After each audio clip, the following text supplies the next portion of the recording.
Hello all of you. आज जो chapter हम लोग रिवाइज करने जा रहे हैं वो है रिडेम्पशन ऑफ प्रेफरेंस शेयर।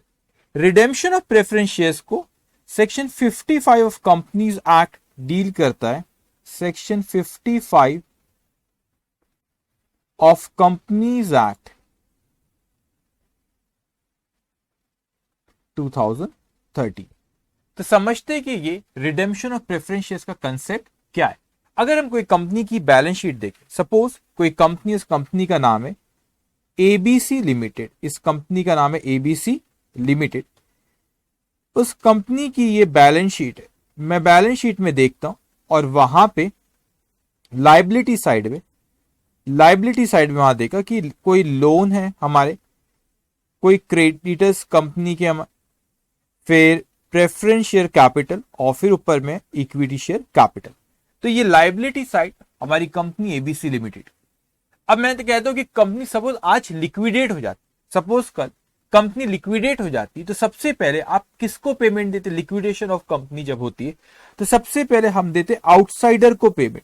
तो सबसे पहले ये जो लोन है, ये जो क्रेडिटर्स है हमारे, उनको पेमेंट दिया जाएगा सबसे पहले। और उसके बाद प्रेफरेंस शेयर कैपिटल, और उसके बाद नंबर आता है इक्विटी शेयर कैपिटल। सो प्रेफरेंस शेयर कैपिटल का सेकेंड नंबर और उसके बाद थर्ड नंबर सबसे आखिरी में इक्विटी शेयर कैपिटल को हम रीपेमेंट करते। आपको पता भी है कि प्रेफरेंस शेयर कैपिटल के अगर प्रेफरेंस शेयर्स के मीनिंग देखें तो उसको दो चीज में प्रेफरेंस दिया जाता है। एक, डिविडेंड इक्विटी शेयर होल्डर के पहले दिया जाता है, और कंपनी जब लिक्विडेट होती है तो इक्विटी शेयर होल्डर के पहले प्रेफरेंस शेयर होल्डर को पेमेंट दी जाती है। मैं यहाँ पे बैलेंस शीट देखता हूं, मैंने यहाँ पे सिर्फ 3 आइटम लिखा, एक outside liability, preference share capital और इक्विटी शेयर कैपिटल। मान लो कल कंपनी लिक्विडेट होती तो सबसे पहले पेमेंट में ये लोन या क्रेडिटर्स की पेमेंट करेगी, इसके बाद प्रेफरेंस शेयर होल्डर का नंबर, उसके बाद इक्विटी शेयर होल्डर का नंबर आता है। अब सपोज मैंने आज प्रेफरेंस रिडीम करा, प्रेफरेंस शेयर्स को रिडीम करा। सो रिडेम्पशन का मतलब होता है कि जो आपने रीपेमेंट कर, जो आपने शेयर्स प्रेफरेंस शेयर्स इश्यू करे थे उसको आप वापस लेते हो और उसके बदले में उनको पैसे देते हो, और वो जो पैसे देते हो वो पहले से डिसाइड रहता है कि हम रिडीम कितने पे करेंगे। सो रिडेम्पशन की अगर बात करें तो redemption is the process of repaying an obligation at pre arranged amount and timing. ये डिसाइड होता है कि कब ये प्रेफरेंस शेयर्स हम रिडीम करेंगे और किस अमाउंट पे करेंगे। लेकिन यहां पे सेक्शन 55 क्या कहता है उस पॉइंट को आप बहुत अच्छे से समझेंगे, इसके कंसेप्ट को समझेंगे। मैं कहता हूं कि मैंने अगर क्रेडिटर्स या जो आउटसाइड लोन है उसकी पेमेंट कर रहा है, लेकिन आज अगर लिक्विडेट होती तो सबसे पहले हम उन्हीं की पेमेंट करेंगे, फिर उसके बाद प्रेफरेंस शेयर कैपिटल, फिर इक्विटी शेयर कैपिटल आता है। तो आज अगर प्रेफरेंस शेयर रिडीम करता हूं तो मैंने तो प्रेफरेंस शेयर होल्डर को आज पेमेंट करा क्योंकि रिडीम करा, तो प्रेफरेंस शेयर कैपिटल थे, वो प्रेफरेंस शेयर होल्डर को शेयर्स कैंसिल करा, उसके बदले में उनको मैंने क्या किया? पेमेंट किया। तो मैंने यहां पे प्रेफरेंस शेयर होल्डर को पेमेंट कर दिया, और कल अगर कंपनी लिक्विडेट हो जाती तो मेरे पास एक क्रेडिटर्स और ये लोन आए जिनको सबसे पहले मेरे को पेमेंट देना लिक्विडेशन के वक्त, वो आते, वो बोलते कि एबीसी लिमिटेड को लाओ लाओ लाओ, आपकी कंपनी लिक्विडेट होने जा रही, हमें पेमेंट दो। मैंने कहा पैसा नहीं है, पैसा खत्म हो गया। अब भी कल ही हम लोगों ने यहां पे रिडीम करे प्रेफरेंस शेयर, उनको पेमेंट दे दी, पैसा खत्म हो गया। तो ये जो आउटसाइडर्स है, ये जो क्रेडिटर है और जिनसे हमने लोन लिए, ये तो रोएंगे ना, ये तो रोएंगे। वो बोलेंगे क्यों? क्योंकि भाई आप वो कहेंगे कि आपने पहले प्रेफरेंस शेयर कैपिटल को पेमेंट दे दी, प्रेफरेंस शेयर होल्डर को पेमेंट को रिडीम करे, और अगर कल तो लिक्विडेट होती है कंपनी तो सबसे पहले तो भाई हमारा नंबर था, और अब आप बोल रहे हो कि नहीं नहीं नहीं उनको हमने दे दिया और अभी पैसा नहीं है। तो इनके इंटरेस्ट के लिए, इनके सपोर्ट के लिए कंपनीज एक्ट का सेक्शन 55 आता है, और वो कुछ बातें कहता है। उस चीज को हमको ध्यान रखना है जब हम प्रेफरेंस रिडीम करते, उस चीज को हमको ध्यान रखना है जब हम प्रेफरेंस रिडीम करते। तो प्रेफरेंस, ये लॉजिक है कि आपको जब आप देखते सेक्शन 55, कुछ जब आपने चैप्टर पहले भी कभी पढ़ेंगे तो सीआरआर क्रिएट करने बोलता है आप लोग को, तो क्यों बोलता है अभी हम आगे देखेंगे उसका लॉजिक क्या है। तो सेक्शन 55 वो रिडेम्पशन ऑफ प्रेफरेंस शेयर से डील करता है। अब हम देखेंगे वो सेक्शन क्या बोलता है, प्रोविजन क्या बोलते हैं, उसकी अकाउंटिंग किस तरीके से कर रहे हैं। बहुत सिंपल चैप्टर है, बस ध्यान से आप हर बात को मेरी सुनेंगे। हमने देखिए रिडेम्पशन ऑफ प्रेफरेंस शेयर्स का मतलब क्या है कि भाई ये रिडेम्पशन ऑफ प्रेफरेंस शेयर, ये हमारे प्रेफरेंस शेयर्स है, इनसे जो हमने शेयर्स इशू करे थे रिडीम करेंगे वापस लेके, उनको जो पेमेंट हमको देना है वो पहले से डिसाइड होती है कि हम उनको कितना पेमेंट देना है, वो पेमेंट देंगे। और प्रेफरेंस शेयर जो थे, और इंडिया में वैसे भी 20 ईयर्स के अंदर ये प्रेफरेंस शेयर्स को रिडीम करना होता है। तो प्रेफरेंस शेयर जब रिडीम करते हो सेक्शन 55 कंपनीज एक्ट कहते हैं कि दो तरीके से आप प्रेफरेंस शेयर्स रिडीम कर सकते हैं। प्रेफरेंस शेयर्स रिडीम कहां से कर सकते हैं? प्रेफरेंस शेयर्स रिडीम आप कर सकते हो, एक कि can be redeem either out of profit और out of fresh issue of shares, और दोनों का एक कॉम्बिनेशन भी होता है। तो एक होता है आउट ऑफ प्रॉफिट और out of fresh issue of shares. तो कॉम्बिनेशन के बारे में मैं आता हूं, लेकिन पहले दो चीज के बारे में बात करता हूं कि प्रेफरेंस शेयर्स जो रिडीम करो, कहां से आप ये रिडीम कर रहे हो? प्रेफरेंस शेयर्स रिडीम कर सकते हैं आउट ऑफ प्रॉफिट और out of fresh issue of shares. तो पहले मैं आपसे ये बात करता हूं कि ये out of fresh issue of shares क्या है, उसके बाद स्टेप बाय स्टेप हम आगे बढ़ते जाएंगे। तो out of fresh issue of shares, जो यहां पे ये पॉइंट आपको सेकंड पॉइंट जो यहां पे दिख रहा है, ये जो सेकंड पॉइंट दिख रहा है उसके बारे में बात कर रहा हूं। तो मैंने कहा कि अगर redemption out of fresh issue of shares, मतलब मुझे प्रेफरेंस शेयर्स रिडीम करना है, तो मैंने यहां पे प्रेफरेंस शेयर्स रिडीम करना है, तो मैंने यहां पे कुछ preference shares market, preference shares बोलो या इक्विटी शेयर्स बोलो, कुछ fresh issue of shares market में किया। अब फ्रेश इश्यू ऑफ शेयर्स जब मैंने मार्केट में किया, तो सेक्शन 55 मुझे क्या कहता है? मेरे वर्डिंग्स को बहुत ध्यान से सुनना, मैं वापस इस स्लाइड पे आऊंगा, लेकिन मेरे वर्डिंग्स को बहुत ध्यान से सुनना, जो आपको यहां पे दिख रहा है, ये स्लाइड आप बहुत ध्यान से देखना। यहां पे रिडेम्पशन ऑफ प्रेफरेंस शेयर्स के दो सोर्स है, एक out of fresh issue of shares, ये शेयर्स इक्विटी शेयर्स भी हो सकते हैं, प्रेफरेंस शेयर्स, मतलब मुझे प्रेफरेंस शेयर्स रिडीम करना है, लेकिन मैं कहां से रिडीम करूं, उसके लिए मैंने fresh issue of shares market में इश्यू किया। ये fresh issue of share, it can be equity, it can be preference, कोई प्रॉब्लम नहीं है। लेकिन ये जो सेक्शन 55 ये आपसे कहता है कि जब आप कोई शेयर्स रिडीम करते हो, तो वो कहता है, मैं आपको आसान लैंग्वेज में, बच्चे कंफ्यूज होते हैं, इस चीज को ध्यान रखना। अब मैं जो कहने जा रहा हूं, कैपिटल का रिप्लेसमेंट कैपिटल होना चाहिए। मैंने क्या कहा? कैपिटल का रिप्लेसमेंट कैपिटल होना चाहिए। तो जब आप कोई प्रेफरेंस शेयर्स रिडीम करते हो, तो रिडीम करे मतलब आप प्रेफरेंस शेयर्स वापस ले रहे हो, तो कैपिटल का क्रेडिट बैलेंस तो आप वापस रहते हो, तो प्रेफरेंस शेयर कैपिटल को हमको क्या करना पड़ेगा? डेबिट करना पड़ेगा। तो preference share capital account debit होगा। प्रेफरेंस शेयर कैपिटल अकाउंट क्या होगा? हमारा डेबिट होगा। क्यों? क्योंकि इंक्रीज इन कैपिटल क्रेडिट होता है, डिक्रीज इन कैपिटल क्या होता है? डेबिट। तो मैंने प्रेफरेंस शेयर जब रिडीम करा, तो मैंने प्रेफरेंस शेयर कैपिटल को मैंने डेबिट किया। लेकिन सेक्शन 55 बोलता है कि कैपिटल का replacement capital, what do mean by capital का रिप्लेसमेंट कैपिटल? जितने से आपने प्रेफरेंस शेयर कैपिटल को कम करे, जितने से आपने प्रेफरेंस शेयर कैपिटल को कम करे, उतने से नया कैपिटल क्रिएट होना चाहिए। अब नया कैपिटल कैसे क्रिएट हो रहा है कि मार्केट में मैं इक्विटी शेयर्स इश्यू कर रहा हूं, मार्केट में मैं प्रेफरेंस शेयर्स इश्यू कर रहा हूं, तो मैं इश्यू कर रहा हूं, तो मेरा नया कैपिटल क्रिएट हो रहा है।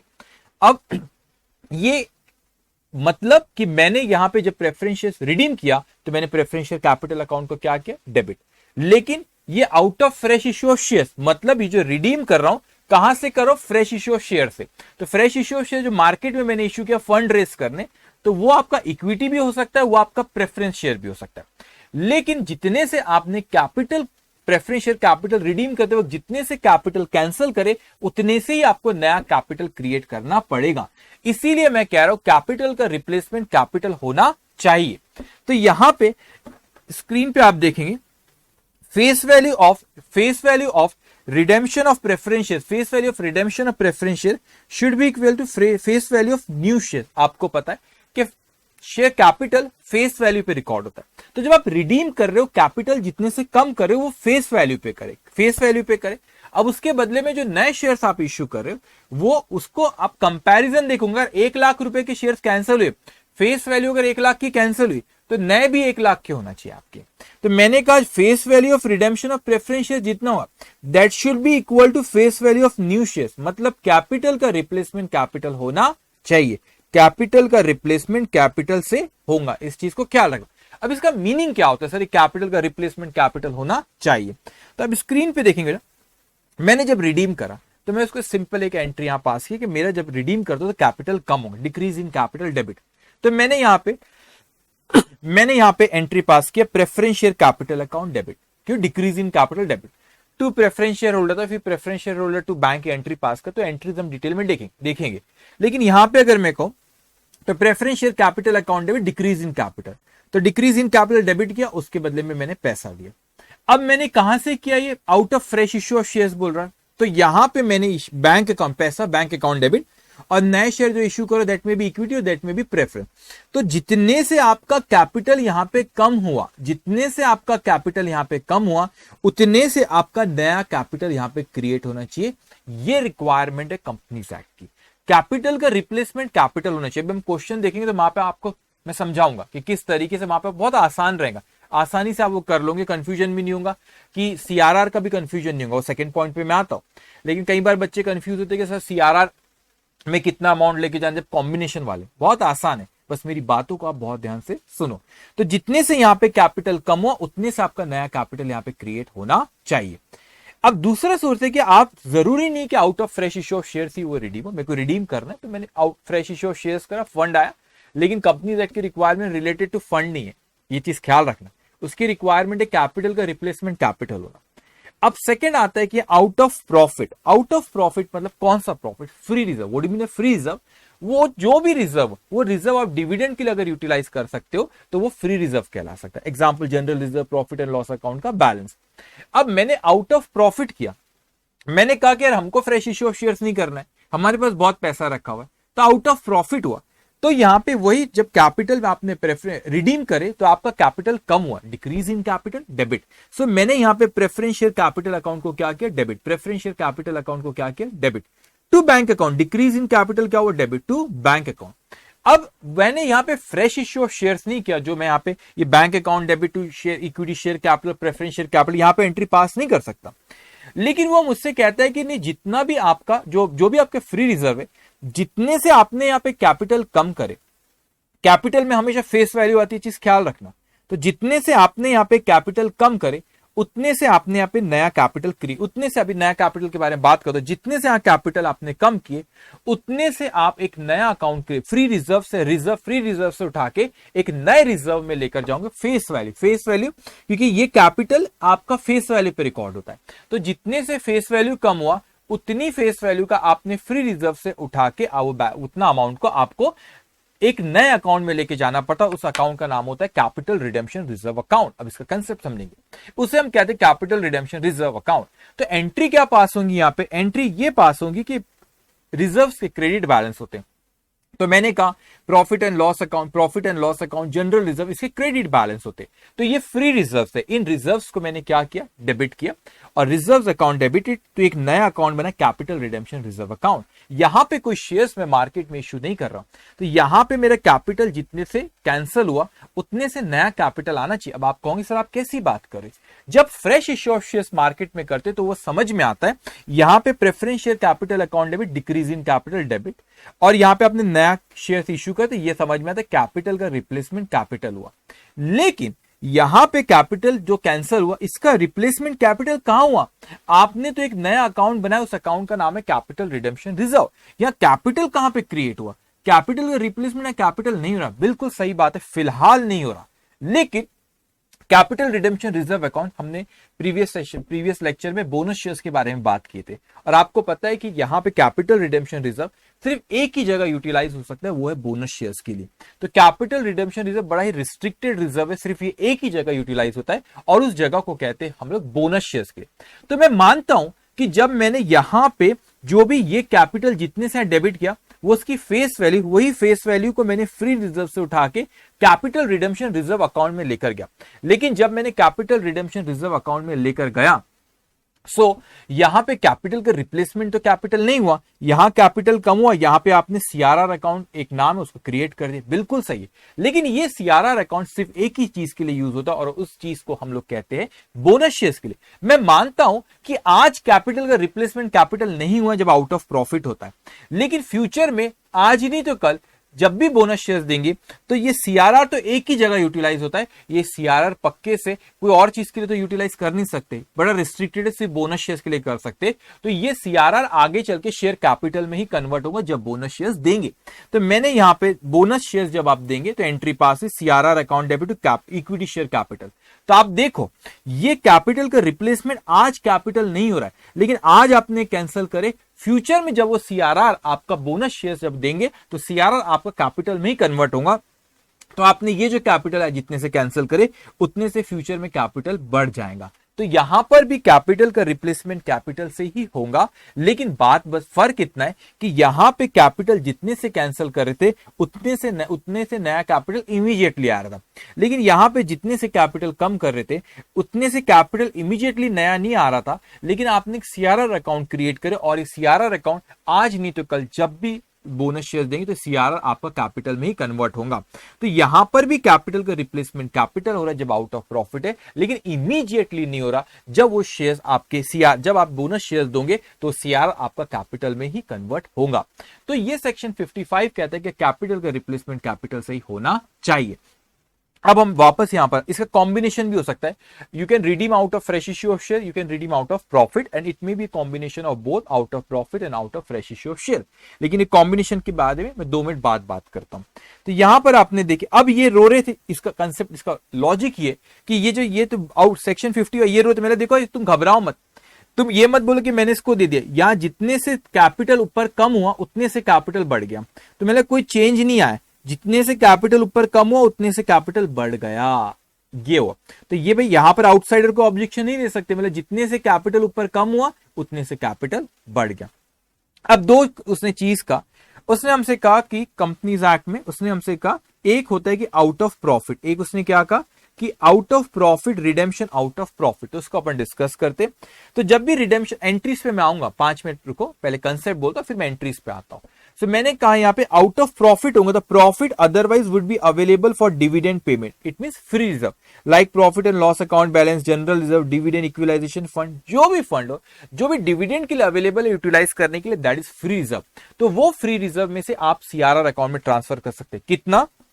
नॉमिनल वैल्यू, नॉमिनल वैल्यू मतलब face value of the shares being redeem should be transfer to CRR account, जितने से आप शेयर्स रिडीम करें उसकी जो भी फेस वैल्यू, उतनी फेस वैल्यू का आपको फ्री रिजर्व में से उठा के एक अकाउंट में लेके जाना है, और उस अकाउंट का नाम है कैपिटल रिडेम्पशन रिजर्व अकाउंट। तो इस सीआरआर अकाउंट में हम उसको ट्रांसफर करेंगे। अब बताया आपको कैपिटल का रिप्लेसमेंट कैपिटल, आप बोलेंगे सर कैपिटल तो अभी कम हो रहा है क्योंकि आप रिडीम कर रहे हो, लेकिन नया कैपिटल नहीं, मैं मान रहा हूं नहीं आ रहा है, अभी सीआरआर क्रिएट हुआ, लेकिन सीआरआर सिर्फ बोनस शेयर्स के लिए यूटिलाइज होता है, और जब भी बोनस शेयर देंगे वो सीआरआर कैपिटल में ही कन्वर्ट होगा। तो कैपिटल का रिप्लेसमेंट कैपिटल इमीडिएटली नहीं हो रहा है यहां पे, लेकिन फ्यूचर में हो जाएगा। अब CRR can be use only for issue off fully paid bonus share, CRR सिर्फ किसके लिए यूज होता है? बोनस शेयर्स के लिए ये यूटिलाइज होता है। इनकी जनरल एंट्रीज मैंने आपको अभी नहीं बोला, जनरल एंट्रीज हम 2 मिनट बाद बात करेंगे। तो पहला सोर्स था मैंने यहां पे बात की कि आउट ऑफ प्रॉफिट। अब दूसरा मैं कहता हूं कि out of fresh issue of shares, मैं मार्केट में शेयर्स इश्यू करके हूं, तो यहां पे fresh issue of shares means issue of new equity और प्रेफरेंस, इक्विटी या प्रेफरेंस, नॉट डिबेंचर। देखो आप, मैं एक चीज ख्याल रखना, मैं आपको अभी से क्लू दे रहा हूं क्योंकि क्वेश्चन कराऊंगा उसमें पॉइंट आने वाला है। सेक्शन 55 का क्या रिक्वायरमेंट है?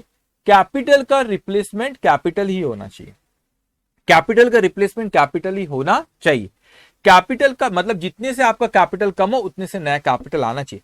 फंड आप कहीं से भी रेज कर सकते हो, आप इन्वेस्टमेंट बेचो कंपनी के, फिक्स एसेट बेचो, डिबेंचर इश्यू करो, हमको कोई प्रॉब्लम नहीं है। बस सेक्शन 55 बोलता है कि जितने से आपने रिडीम करते वक्त कैपिटल कम हुआ उतने से नया कैपिटल क्रिएट होना चाहिए। अगर आउट ऑफ प्रॉफिट है तो अभी सीआरआर कर लो, वो बाद में वो नया कैपिटल में कन्वर्ट हो ही जाएगा।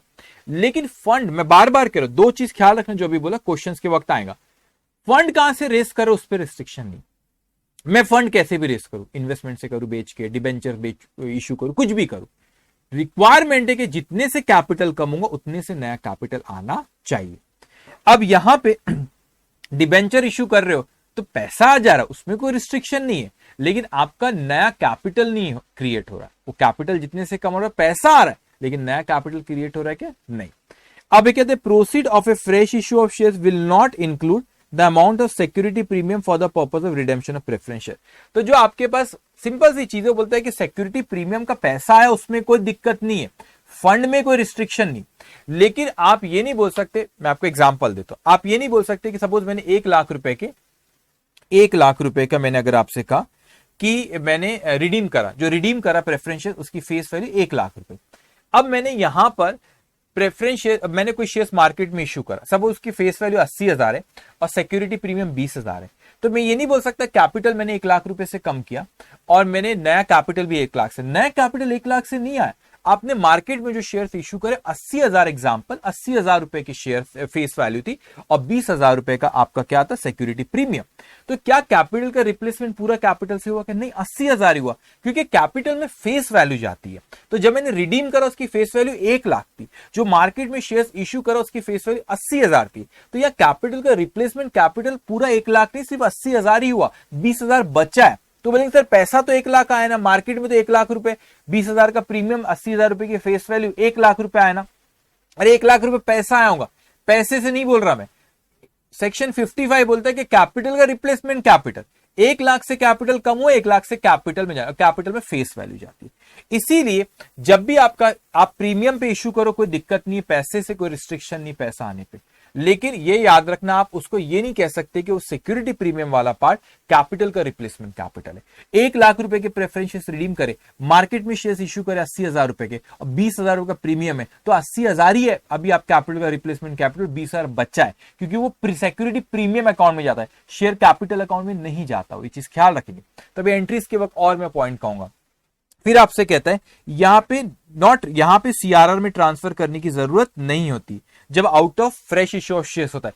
क्यों जब out of fresh issue of shares होता है सीआरआर में ट्रांसफर करने की जरूरत नहीं होती?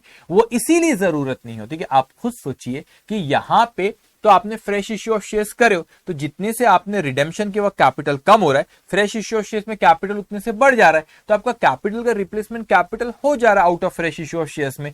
तो फिर यहां पे आपको सीआरआर में लेके जाने की जरूरत नहीं जब out of fresh issue of shares हुआ। लेकिन जब आउट ऑफ प्रॉफिट होता है, तो आउट ऑफ प्रॉफिट के केस में हम लोगों का क्या होता है कि या आउट ऑफ प्रॉफिट के केस में क्या होता है कि आप ना मार्केट में शेयर्स इश्यू नहीं कर रहे हो, तो आपका जितने से कैपिटल कम हुआ रिडेम्पशन के वक्त, अब नया कैपिटल कैसे क्रिएट करो, तो वो बोलता है कि फ्री रिजर्व से उठा के एक नया अकाउंट क्रिएट करो, दैट इज सीआरआर।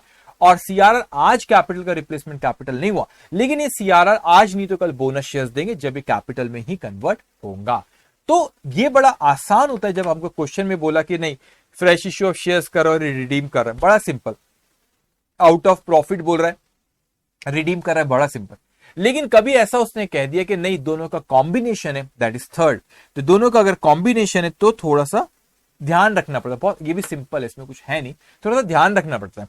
तो मैं कॉम्बिनेशन वाले में 2 मिनट बाद आता हूं, ये कॉम्बिनेशन वाला आपको एक्सप्लेन करूंगा, और ये जो स्लाइड आपको यहां पे दिख रहा है कॉम्बिनेशन ऑफ बोथ, इसके बारे में भी अपन बात करेंगे।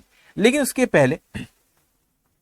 पहले इसकी जर्नल एंट्रीज देखते हैं। जो 2 पॉइंट अपन ने देखे, अगर मैं रिडीम कर रहा हूं आउट ऑफ प्रॉफिट, मैं कहां से रिडीम कर रहा हूं, मैं कॉम्बिनेशन पे आऊंगा, डोंट वरी। अगर मैं रिडीम कर रहा हूं आउट ऑफ प्रॉफिट, तो मैं अगर रिडीम आउट ऑफ प्रॉफिट कर रहा हूं तो मैंने सबसे पहले प्रेफरेंसेस में रिडीम करूंगा। तो आप मेरे को बताओ, ये डेबिट है और ये क्रेडिट है, ये ख्याल रखना।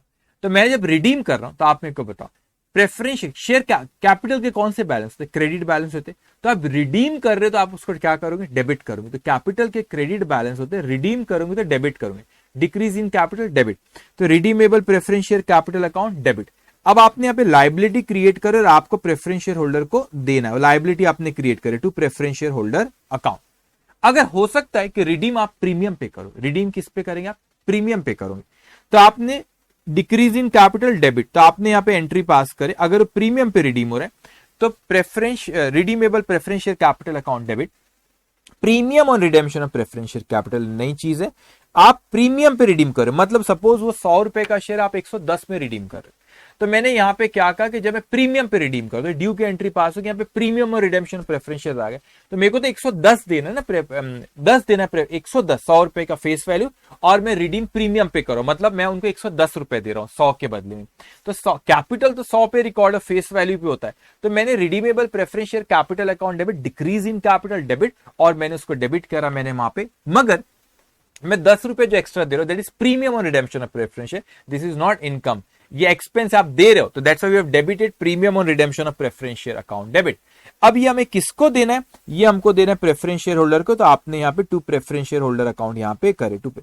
तो ये पहली एंट्री है, दूसरी एंट्री, दोनों में से कोई एक होंगी, क्योंकि आप यहाँ पे क्या कर रहे हो, यहाँ पर आप, या अगर आपने पार पे करे तो ये एंट्री, प्रीमियम पे रिडीम करे तो ये एंट्री, दोनों में से कोई एक होंगी।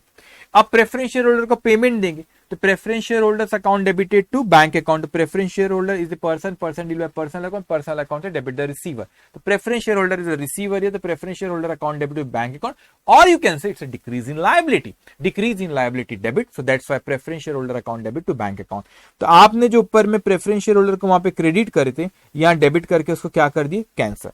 अब एक बड़ा इंपॉर्टेंट पार्ट मैं आपसे कहने जा रहा हूं, यहां पर आपको जो दिख रहा है premium on redemption of preference shares, अगर मैंने प्रीमियम पे रिडीम करा तो उसको मैं राइट ऑफ करूंगा, बिल्कुल सही, इसको मैं राइट ऑफ करूंगा। तो मैं यहां पे देखता हूं कि मैंने यहां पे premium on redemption of preferences ये मैं क्रेडिट कर रहा हूं, मैं इसको क्या करूं, राइट ऑफ कर रहा हूं। तो जो मैंने यहां पे प्रीमियम रिडेम्पशन ऑफ प्रेफरेंसेस को डेबिट किया तो उसको राइट ऑफ करा क्रेडिट। लेकिन किसके अगेंस्ट में राइट ऑफ कर सकते हैं आप, उसको free reserve, profit and loss account या जनरल रिजर्व, इसके अगेंस्ट में राइट ऑफ कर सकते हैं। लेकिन यहां पर सिक्योरिटी प्रीमियम अकाउंट के अगेंस्ट में भी राइट ऑफ कर सकते हैं, लेकिन इसके बारे में बड़ा ही इंपॉर्टेंट पॉइंट आपको थोड़ी देर बाद बोलने वाला हूं। तो मतलब अभी आप समझोगे कि जो अगर प्रीमियम में रिडीम करा मैंने प्रेफरेंशियल, तो ये प्रीमियम में जो रिडीम करा, प्रीमियम और redemption of preferential can be write off against the free reserve and security premium, because if you read section 52 of the companies act, वो बताता है कि सिक्योरिटी प्रीमियम हम कहां कहां यूटिलाइज कर सकते हैं, और उन 5 जगह में से 5 जगह बताया, उसमें से एक जगह आपका प्रीमियम और रिडेम्पशन ऑफ प्रेफरेंशियल भी। लेकिन इसमें एक ट्विस्ट आने वाला है, सेक्शन 133 ऑफ कंपनीज एक्ट के बारे में मैं आपको थोड़ी देर में बोलूंगा। लेकिन फिलहाल हम समझते इतना कहते हैं कि प्रीमियम और redemption of preferential can be write off against the profit and loss account और security premium account, free reserve and security premium account. अब अगर ये आउट ऑफ प्रॉफिट, ये वाला पहला केस हमारे कौन सा, ये रिडेम्पशन आउट ऑफ, ये हमारा रिडेम्पशन आउट ऑफ प्रॉफिट की बात करें, रिडेम्पशन आउट ऑफ प्रॉफिट। सो भाई मैंने जो भी रिडीम करा तो वो फेस वैल्यू को, जितने भी रिडीम करा उसकी जो भी फेस वैल्यू यहां पर आपको दिख रहा है, ये redeemable preference shares, capital account debit या प्रीमियम पे कर, ये फेस वैल्यू पे रिकॉर्ड है। ये प्रीमियम तो अलग से आपने डेबिट करे, ये फेस वैल्यू पे प्रेफरेंस शेयर कैपिटल डेबिट हो, जितने से आपने यहाँ पे डेबिट करे उतना अमाउंट आपको सीआरआर में लेके जाना है। और वो कहां से लेके जाना है, free reserve, like general reserve account debit, profit and loss account debit and capital और debit and credit to capital redemption reserve account. अब ये चीज बहुत ध्यान से सुनेंगे, जब आप सीआरआर में लेके जाते हो, we cannot utilize capital reserve account और security premium account when we transfer to CRR account the face value of preference shares to be redeem, this face जहां से आप ट्रांसफर करें that should be a free reserve, that should be free reserve. We can transfer to CRR account only out of free reserve. तो for mean free reserve, जो आपके dividend के utilisation के लिए जो फंड यूटिलाइज कर सकते हो उसे हम फ्री रिजर्व कहते हैं, like the balance of general reserve, the balance of profit and loss account, these free reserve can only be utilise for the purpose of transfer to CRR account. इस चीज ख्याल रखना। तो क्या मैं सिक्योरिटी प्रीमियम अकाउंट यूटिलाइज कर सकता हूँ सीआरआर में transfer? The answer is no. कोई और रिजर्व नहीं, सिर्फ फ्री रिजर्व आप यूटिलाइज कर सकते हैं आप सीआरआर अकाउंट में ट्रांसफर करने के लिए।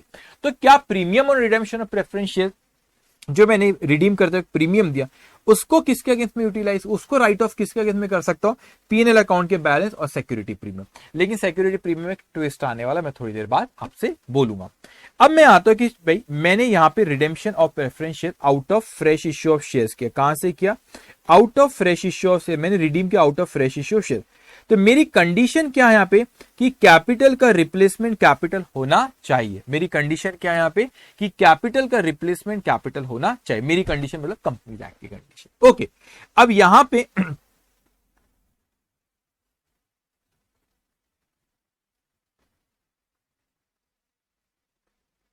ओके यहां पे अब हम आते कि अगर ये out of fresh issue of shares अगर हो, redemption out of fresh issue of shares होता है तो क्या?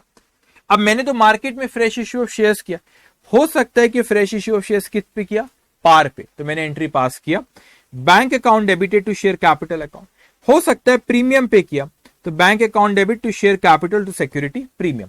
अब जब मैं रिडीम कर रहा हूं, जब मैं रिडीम कर तो डिक्रीज इन कैपिटल क्या करेंगे? डेबिट, तो redeemable preference share capital account debit to preference share holder.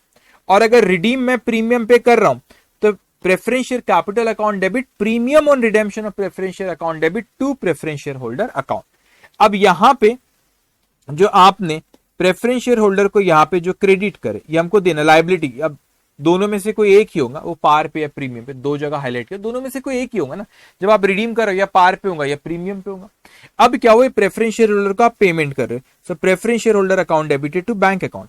लेकिन ये जो redemption of preference share, premium on redemption of preference share आपने लिखे, इसको आप राइट ऑफ करोगे। इसको किसके अगेंस्ट राइट ऑफ कर सकते हैं? पीएनएल अकाउंट के बैलेंस या सिक्योरिटी प्रीमियम के अगेंस्ट। लेकिन सिक्योरिटी प्रीमियम से बार बार कह रहा हूं कि एक ट्विस्ट आने वाला, अपन उसके बारे में बात करेंगे। ओके, तो ये जो प्रीमियम और redemption of preference that can be write off against profit and loss account and security premium account. तो ये यहां पर आपने देखे कि यहां पे हमने सीआरआर में ट्रांसफर नहीं करे, क्योंकि यहां पे कैपिटल का रिप्लेसमेंट कैपिटल हो गया। सर कैसे कैपिटल का रिप्लेसमेंट कैपिटल हुआ कि हमको हर क्वेश्चन में भी ये चीज ध्यान रखना पड़ेगा कि यहां पे जितने से आपने प्रेफरेंस शेयर कैपिटल को यहां पे जितने से आपने डेबिट करे हो, आपने फ्रेश इश्यू ऑफ शेयर जब यहां पे इश्यू करे उतने से ही आपका कैपिटल भी यहां पे क्रिएट होना चाहिए। तो जितने से कैपिटल कम हुआ उतने से आपका कैपिटल यहां पे बढ़ना चाहिए, जितने से कैपिटल यहां पे कम हो उतने से कैपिटल। तो कैपिटल का रिप्लेसमेंट ये कैपिटल यहां पे हो गया, तो सेक्शन 55 की रिक्वायरमेंट हमने फुलफिल करे। अब यहां पे आता हूं मैं, यहां पर भी आपको पता, यहां पे जब मैंने रिडीम करा, और रिडीम प्रीमियम पे हो सकता है या पार पे, उससे कोई फर्क नहीं। यहां पर मैंने अगर पार पे करा, ये प्रीमियम, ये मेरा कैपिटल कम हुआ जो अभी हाईलाइट किया मैंने, तो मेरा इतने से कैपिटल कम हुआ। अब आप बोलेंगे सर यहां पर तो आपने कोई नया कैपिटल क्रिएट नहीं हुआ। आप सही कह रहे हो, नया कैपिटल यहां पे क्रिएट नहीं हुआ, मगर मैंने एक नया अकाउंट क्रिएट किया, दैट इज सीआरआर अकाउंट। ये सीआरआर अकाउंट आज नहीं तो कल बोनस शेयर जब भी मैं दूंगा तो ये कैपिटल में ही कन्वर्ट होगा। बोनस शेयर दूंगा तो कैपिटल बढ़ जाएगा, सीआरआर कम हो जाएगा। तो वो कैपिटल का रिप्लेसमेंट आज नहीं है, ये कैपिटल का रिप्लेसमेंट आज कैपिटल नहीं हो रहा, लेकिन फ्यूचर में कैपिटल का रिप्लेसमेंट कैपिटल ही होने वाला है। लेकिन इस केस में इमीडिएटली होता है, यहां पे आपने शेयर्स कम किए, शेयर कैपिटल कम किए और शेयर कैपिटल उतने से बढ़ा दिए। अब ये रही बात हमारी कि अगर मैं out of fresh issue of shares और आउट ऑफ प्रॉफिट करता हूं तो क्या जनरल एंट्रीज होती है, हमने उसके डिस्कस करे, और क्या प्रोविजंस है वो हमने उसके बारे में बात करें। लेकिन क्या कभी ये हो सकता है कि कोई कंपनी जब प्रेफरेंसेस रिडीम कर रहे तो दो सोर्स है, out of profit and out of fresh issue of share, तो हम दोनों के कॉम्बिनेशन से करें, बिल्कुल हो सकता है। लेकिन इंस्टीट्यूट आपको जब क्वेश्चन देती है तो वो आपको क्लियरली नहीं, मतलब आई मीन टू से वो एक चीज कोई भी बोलती। फॉर एग्जाम्पल कि अगर आपको उसने क्वेश्चन में बोला कि 1 लाख रुपए के प्रेफरेंसेस रिडीम करे, कितने के प्रेफरेंसेस रिडीम करे, 1 लाख रुपए के प्रेफरेंसेस रिडीम करे, लेकिन वो आपको हो सकता है कि क्वेश्चन में देखिए आउट ऑफ प्रॉफिट 80,000 कर रहे, तो इट इज इंप्लाइड कि 1 लाख के, अगर मैं कह रहा हूं 1 लाख के प्रेफरेंसेस में रिडीम करूं, आउट ऑफ प्रॉफिट 80,000 है, तो 20,000 रुपए out of fresh issue of shares है, तो मेरा 20,000 रुपए का शेयर कैपिटल क्रिएट होना चाहिए। क्यों? 1 लाख के प्रेफरेंसेस रिडीम कर रहा हूं, 80,000 आउट ऑफ प्रॉफिट है, तो 80,000 सीआरआर में लेके चले वो क्वेश्चन में बताया, बचा कितना? 20,000। तो जो नए शेयर्स इश्यू करूंगा उसका शेयर कैपिटल कम से कम 20,000 होना चाहिए। लेकिन क्वेश्चन में ऐसा भी कह सकता है कि प्रेफरेंस शेयर जो रिडीम करे वो 1 लाख रुपए के, लेकिन out of fresh issue of share आपके 40,000 रुपए, तो इट इज इंप्लाइड कि आपको 1 लाख रुपए अगर आप रिडीम कर रहे हो, out of fresh issue of shares अगर 40,000 रुपए, तो 60,000 रुपए आपका आउट ऑफ प्रॉफिट है। तो क्वेश्चन में जब कॉम्बिनेशन होता है दोनों का, तो कोई भी रिडीम कितना करना हो तो पता रहता है, लेकिन जो सोर्स रहता है कोई एक सोर्स बोलता है कि आउट ऑफ प्रॉफिट इतना है, तो अपने को कैलकुलेट करना मतलब आउट ऑफ प्रॉफिट इतना है, तो बचा हुआ out of fresh issue of shares है। या आपको क्वेश्चन में बोलेंगे कि out of fresh issue of shares इतना है, तो बचा हुआ जो रहेगा that will be out of profit. तो ये होता है कॉम्बिनेशन की, जब आप दोनों के कॉम्बिनेशन से प्रेफरेंसेस को रिडीम करते हैं, दोनों के कॉम्बिनेशन से प्रेफरेंसेस को जब आप रिडीम करते हैं, तो ये जब कॉम्बिनेशन वाली बात आती है, यहां पे देखेंगे redemption out of profit and fresh issue, तो ये कॉम्बिनेशन से जब हुआ, तो आपको एक क्वेश्चन में देखना पड़ेगा कि अमाउंट में सीआरआर में कितना ट्रांसफर करो। ये कब? जब उसने आपको क्वेश्चन में दिया कि फेस वैल्यू जो प्रेफरेंसेस रिडीम कर रहे उसकी फेस वैल्यू कितनी है, और क्वेश्चन में बोला कि फ्रेश इश्यू ऑफ शेयर से कितना। प्रोसीड मतलब याद रखना फेस वैल्यू, या तो ऐसे लिख लेते हो एक्सक्लूडिंग प्रीमियम, क्योंकि प्रीमियम कोई आपका एक मिनट लिख लेता हूं पहले, एक्सक्लूडिंग प्रीमियम, क्योंकि प्रीमियम कोई कैपिटल अकाउंट में नहीं जाता ना, प्रीमियम का अमाउंट सिक्योरिटी प्रीमियम में जाता है। तो आपका ये कैपिटल यहां पे आप इतने से आपका कैपिटल कम हुआ और इतने से नया कैपिटल बढ़ा। सपोज ये 1 लाख रुपए से कैपिटल कम हुआ और ये नया कैपिटल जो आपका 60,000 रुपए से आपने करे, तो ये जो बचा 40,000 है, it means it is out of profit, it means it is out of profit, इतना मुझे सीआरआर में ट्रांसफर करना पड़ेगा। अगर क्वेश्चन में उसने ये बताया कि आपको out of fresh issue of shares कितना है, लेकिन हो सकता है कि क्वेश्चन में आपको बताए कि आउट ऑफ प्रॉफिट कितना है, ये तो आपने लिख ली यहां पे कि प्रेफरेंस जो रिडीम करे उसकी फेस वैल्यू कितनी, उसकी फेस वैल्यू कितनी, ये तो आपने यहां पे लिख ली। लेकिन ये आउट ऑफ प्रॉफिट उसने बताया कि सपोज ये 1 लाख रुपए है, 1 लाख रुपए, और उसने क्वेश्चन में कहा कि 40,000 रुपए यूटिलाइज करो आउट ऑफ प्रॉफिट, मतलब बचा हुआ आपका 60,000 रुपए out of fresh issue of shares. तो ये हुआ out of fresh issue of shares, out of fresh issue of shares. तो ये कॉम्बिनेशन के केस में वो दोनों नहीं बोलेगा, वो आपको ये बोलेगा कि इतना आउट ऑफ प्रॉफिट है, मतलब बचा हुआ out of fresh issue of share, या वो बोलेगा इतना out of fresh issue of shares है, तो बचा हुआ वो क्या हो गया आपका आउट ऑफ प्रॉफिट। तो ये कॉम्बिनेशन के केस में आपको देखना, लेकिन बड़ा सिंपल, कुछ भी बहुत आसानी से भी हम क्वेश्चन देखेंगे तो आसानी से हो जाएंगे। बस हमको ये देखना है कि जितने से कैपिटल कम हुआ उतने से नया कैपिटल क्रिएट हो रहा है क्या, और नहीं हो रहा है तो क्या उतने फिर सीआरआर क्रिएट हो रहा है क्या। तो सीआरआर और नया capital that should be equals to, अगर आपने फ्रेश इश्यू ऑफ शेयर्स करे और सीआरआर करे तो उन दोनों की टोटल कर that should be equal to जितने से आपका कैपिटल कम हुआ, ये फुलफिल होना चाहिए हमेशा।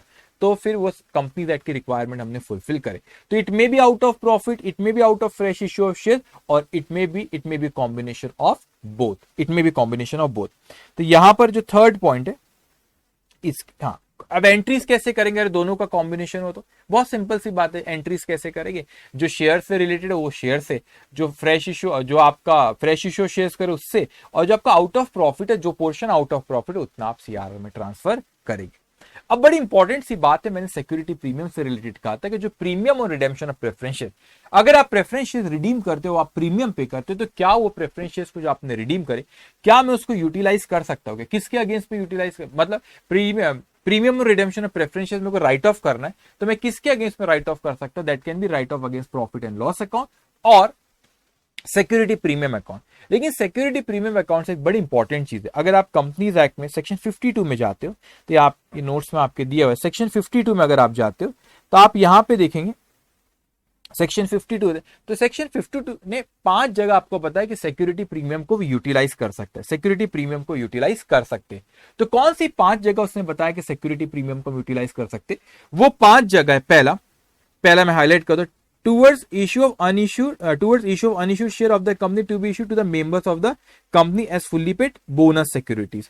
तो यहां पर आपने सिक्योरिटी प्रीमियम आपने यहाँ पे बोनस के लिए, ठीक है, बोनस के लिए आपने बोनस शेयर्स आप इश्यू कर सकते, तो बोनस में आपने देखे सिक्योरिटी प्रीमियम था, तो सिक्योरिटी प्रीमियम यूटिलाइज कर सकते ये। दूसरा, to write off preliminary expenses, preliminary expenses को तो उसको राइट ऑफ करने के लिए भी आप सिक्योरिटी प्रीमियम को यूटिलाइज कर सकते हैं। Okay, to write off preliminary expenses. Okay, third, to write off expenses और कमीशन पेड और discount allowed on any security debenture. आपने जब कोई एक्सपेंसेस या कमीशन या डिस्काउंट,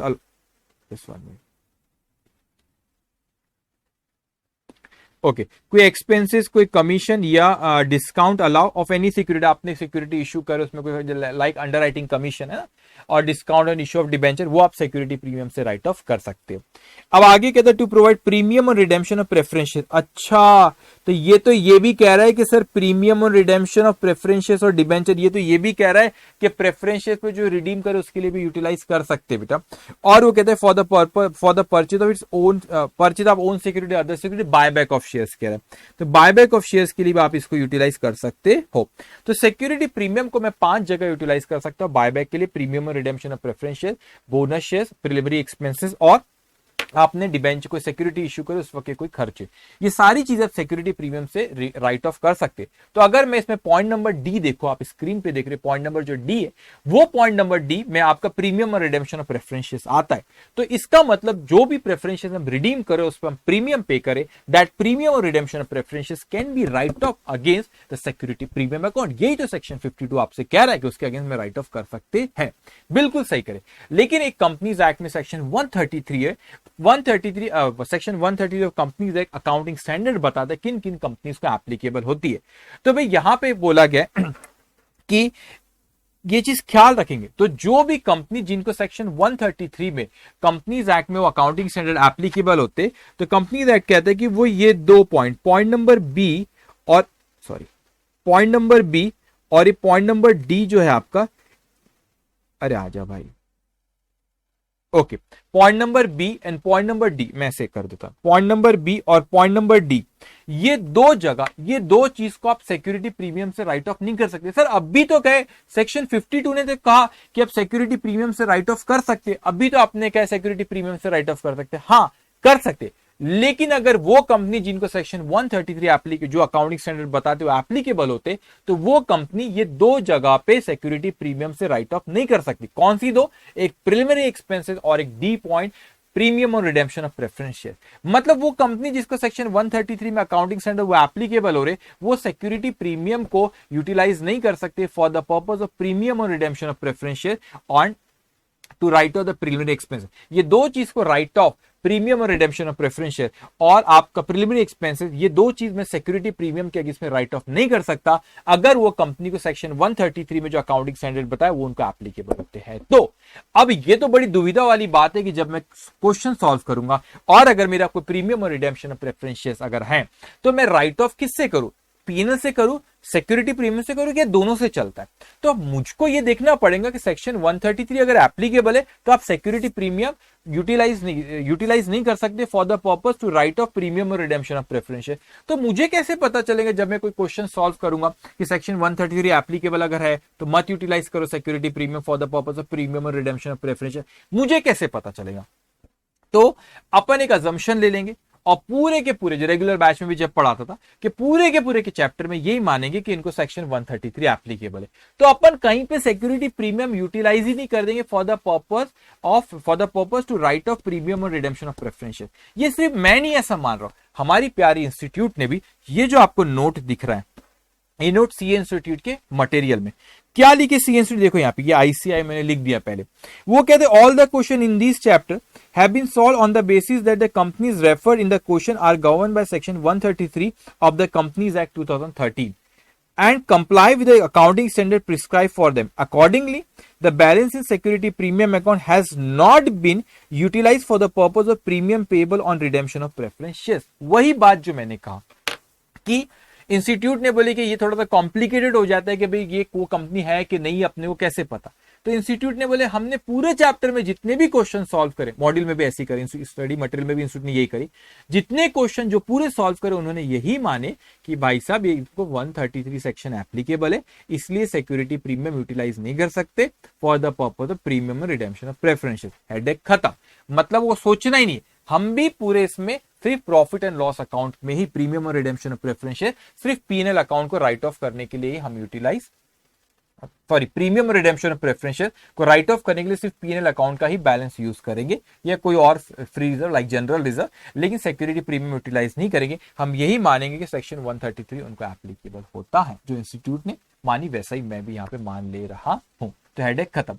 लेकिन अगर आपने एग्जामिनेशन में पॉइंट लिख दी, सपोज प्रीमियम और रिडेम्पशन ऑफ प्रेफरेंस आपको एग्जामिनेशन में दिया हुआ है और आया है और आपको राइट ऑफ कर रहे हो, तो आप राइट ऑफ कर रहे हो, आपने पीएनएल से राइट ऑफ करे और आपने नीचे नोट लिख दी कि हम ये मान के चल रहे कि जो क्वेश्चन है, जो कंपनी है, इनको सेक्शन 133 एप्लीकेबल होता है, वो अकाउंटिंग स्टैंडर्ड इन पे एप्लीकेबल है, इसीलिए सिक्योरिटी प्रीमियम, इसलिए premium redemption of preference security premium के अगेंस्ट राइट ऑफ नहीं हो सकता, इसलिए हमने भी नहीं करा पीएनएल अगेंस्ट, पीएनएल अकाउंट के बैलेंस के अगेंस्ट में। इतना इंप्रेस हो जाएगा वैल्यूअर, यार क्या नॉलेज है बच्चे को, इसने इतना सोचा। इस आपने लिख क्या ना नोट, अगर प्रीमियम और redemption of preference right off against the PNL, write down note कि हमने इसलिए सिक्योरिटी प्रीमियम का बैलेंस अगर है तो इसलिए हमने नहीं राइट ऑफ करे कि हमने ये माने कि इनको सेक्शन 133 में जो अकाउंटिंग स्टैंडर्ड है वो एप्लीकेबल होते और ये राइट ऑफ नहीं कर सकते। तो बहुत इंप्रेस हो जाएगा, वो भी कह रहे इसको ये सब चीजें, छोटी छोटी चीजें भी पता है। अब हम इस चैप्टर के क्वेश्चंस पे आते हैं और क्वेश्चंस हम देखेंगे। तो पहले कुछ सिंपल क्वेश्चन देखते हो, इसके बाद एडवांस क्वेश्चन। इस तरीके से क्वेश्चन मैंने कवर करा कि जो उसके ट्रिकी एडजस्टमेंट ये सब है वो भी सारे यहाँ पे कवर हो जाए। तो हम लोग शुरू करते क्वेश्चन नंबर 1 से। तो क्या कहता है आपसे question number 1, C limited had 3012% redeemable preference share of ₹100 each fully paid up. The company had to redeem this share at a premium of 10%. अब क्या चीज हो रही है यहाँ पे कि 3000 रुपए नहीं, सॉरी 3000 प्रेफरेंस शेयर से 100 रुपए का एक है, 100 रुपए का एक है और हैड टू रिडीम दिस। और एक और चीज, जो रिडीम करते प्रेफरेंस दैट भी should be fully paid up. अगर पार्टली पेड अप है तो उसको फुल्ली पेड अप करना पड़ेगा। तो 3000 प्रेफरेंस शेयर से 100 रुपए का एक है जो रिडीम कर रहे 10% प्रीमियम पे। It was decided by the company to issue following 25,000 equity share of ₹10 each at par, 1000 14% debenture of ₹100 each. उन्होंने ये माने कि 25,000 इक्विटी शेयर इशू करेंगे पार पे और 1000 डिबेंचर इशू करेंगे 100 रुपए का एक। ख्याल रखना, मैं 3000 यहाँ पे प्रेफरेंस शेयर्स रिडीम कर रहा हूं, उसके बदले में यहाँ पे इक्विटी शेयर्स में इशू कर रहा हूं। मैं डिबेंचर मैंने इशू करा, कोई गुनाह नहीं है, डिबेंचर आप इशू कर सकते हो, लेकिन ये चीज ख्याल रखना कैपिटल का रिप्लेसमेंट कैपिटल ही होना चाहिए, हमको क्रॉस चेक करना रहेगा, ये चीज ख्याल रखेंगे। अब समझते इसको। The issue was fully subscribe and all the amount were received in full, the payment was duly made, the company had sufficient profit, show journal entries in the books of the company. अब ध्यान से समझते इस चीज को। मैंने कहा capital का रिप्लेसमेंट कैपिटल में, इस चीज को आप ख्याल रखेंगे। तो मैंने कहा 3,000 रुपए प्रेफरेंशियस, 3,000 प्रेफरेंशियस रिडीम करो, 100 रुपए का, वो प्रीमियम पे करो बात अलग है, लेकिन जो मैं रिडीम करो फेस वैल्यू तो मेरी शेयर कैपिटल तो मैं इतने से ही कम करूंगा ना। 3,000 मल्टीप्लाई बाय 100, ये कितना आएगा आपका 3 लाख रुपए। ये कितना आ रहा है आपका 3 लाख रुपए। लेकिन आप नए जो शेयर्स इश्यू कर रहे हो वो आप 25,000 शेयर्स इश्यू कर रहे हो, और 10 रुपए का एक मतलब ये हुआ 2,50,000 रुपए। तो सर वो डिबेंचर भी तो इश्यू करे उसको, अरे भाई कैपिटल का रिप्लेसमेंट कैपिटल, ये कैपिटल कम हुआ रिडीम करे तो उसके बदले में इक्विटी शेयर्स दे रहे हो, तो कैपिटल का रिप्लेसमेंट कैपिटल होना। तो 50,000 रुपए it means out of profit. तो आप सीआरआर अकाउंट में जब ट्रांसफर करोगे 50,000 रुपीज, देखेंगे आप यहां पे, एक मिनट, ये देखो ये 50,000 रुपीज उसने सीआरआर में ट्रांसफर करा है। ये कैसे निकाला? बड़ा सिंपल था कि भाई आप जो रिडीम कर रहे हो वो कितने, 3,000 प्रेफरेंशियस रिडीम करे 100 रुपए का, तो 3,000 मल्टीप्लाई बाय 100 कितना हुआ 3 लाख। और उसके बाद आपने जो उसके बदले में इक्विटी शेयर्स इश्यू करे, डिबेंचर इश्यू करे, इश्यू करना गुनाह नहीं है, डिबेंचर उसकी एंट्री पास करेंगे अपन, मगर कंपनी एक्ट की रिक्वायरमेंट कैपिटल का रिप्लेसमेंट कैपिटल।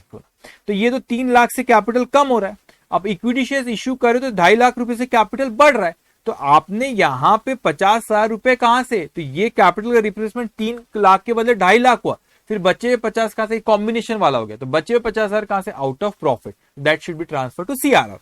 अब आपने एंट्रीज हम देखते, आपने शेयर्स इश्यू करे, so bank account debit to equity share capital, 25,000 equity shares issue करे और 10 रुपए का एक, तो ये हो गया आपका 2,50,000 टू इक्विटी शेयर कैपिटल।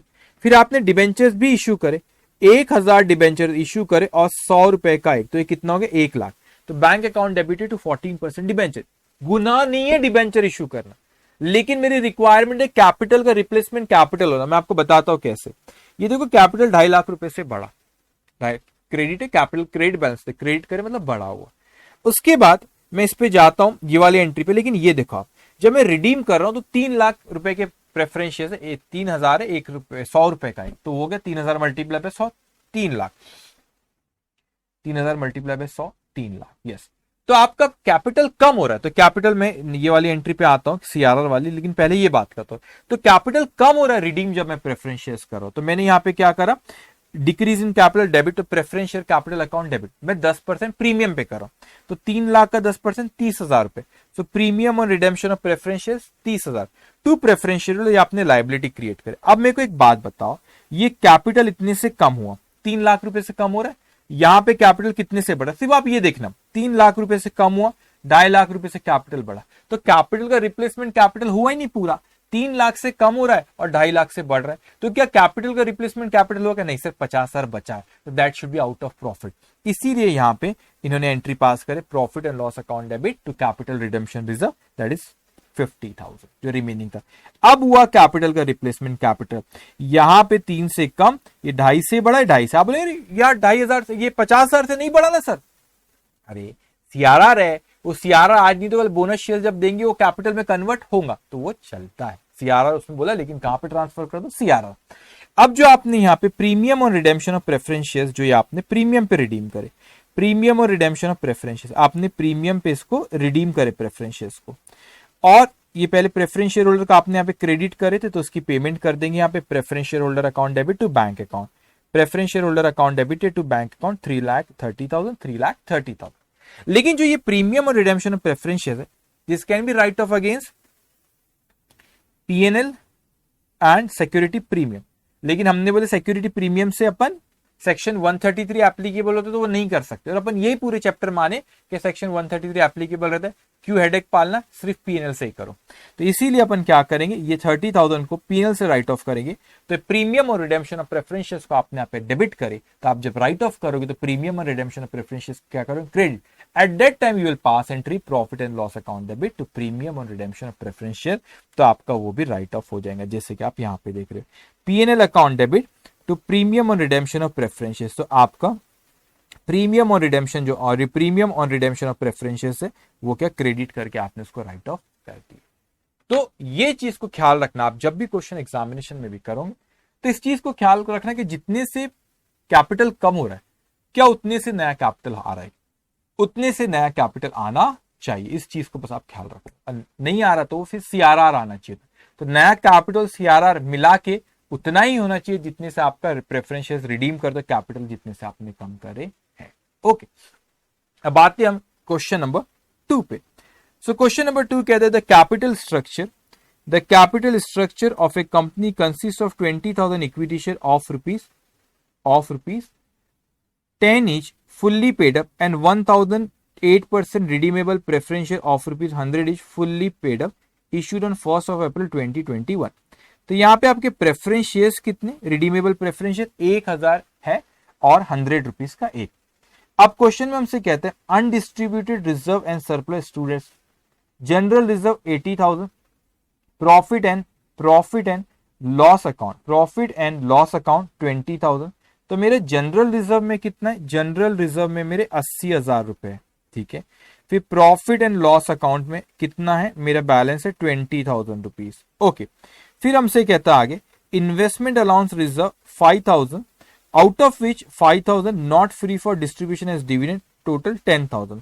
तो मेरा एक इन्वेस्टमेंट अलाउंस रिजर्व है, वैसे तो 10,000 है लेकिन बोलता है कि 5,000 not available, not free for distribution as dividend, मतलब 10 में से 5 फ्री नहीं है।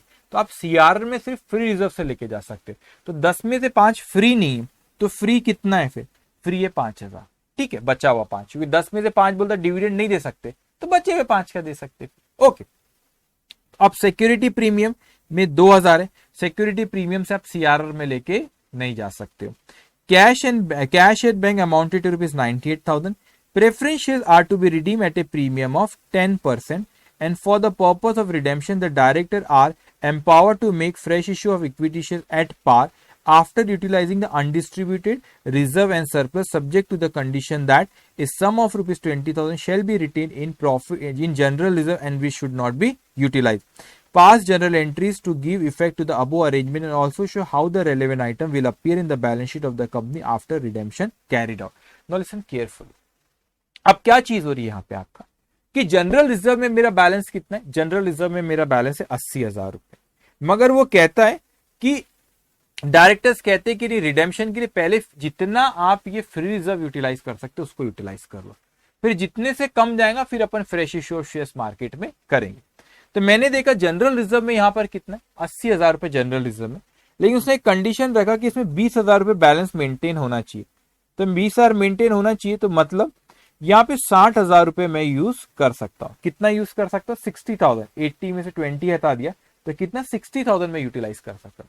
तो आपने बोले सर जनरल रिजर्व का 60 यूटिलाइज कर सकते हो, इन्वेस्टमेंट अलाउंस रिजर्व का 5, पीएनएल का तो पूरा 20 कर सकते हो। यही तो इंपॉर्टेंट पार्ट है पीएनएल अकाउंट का।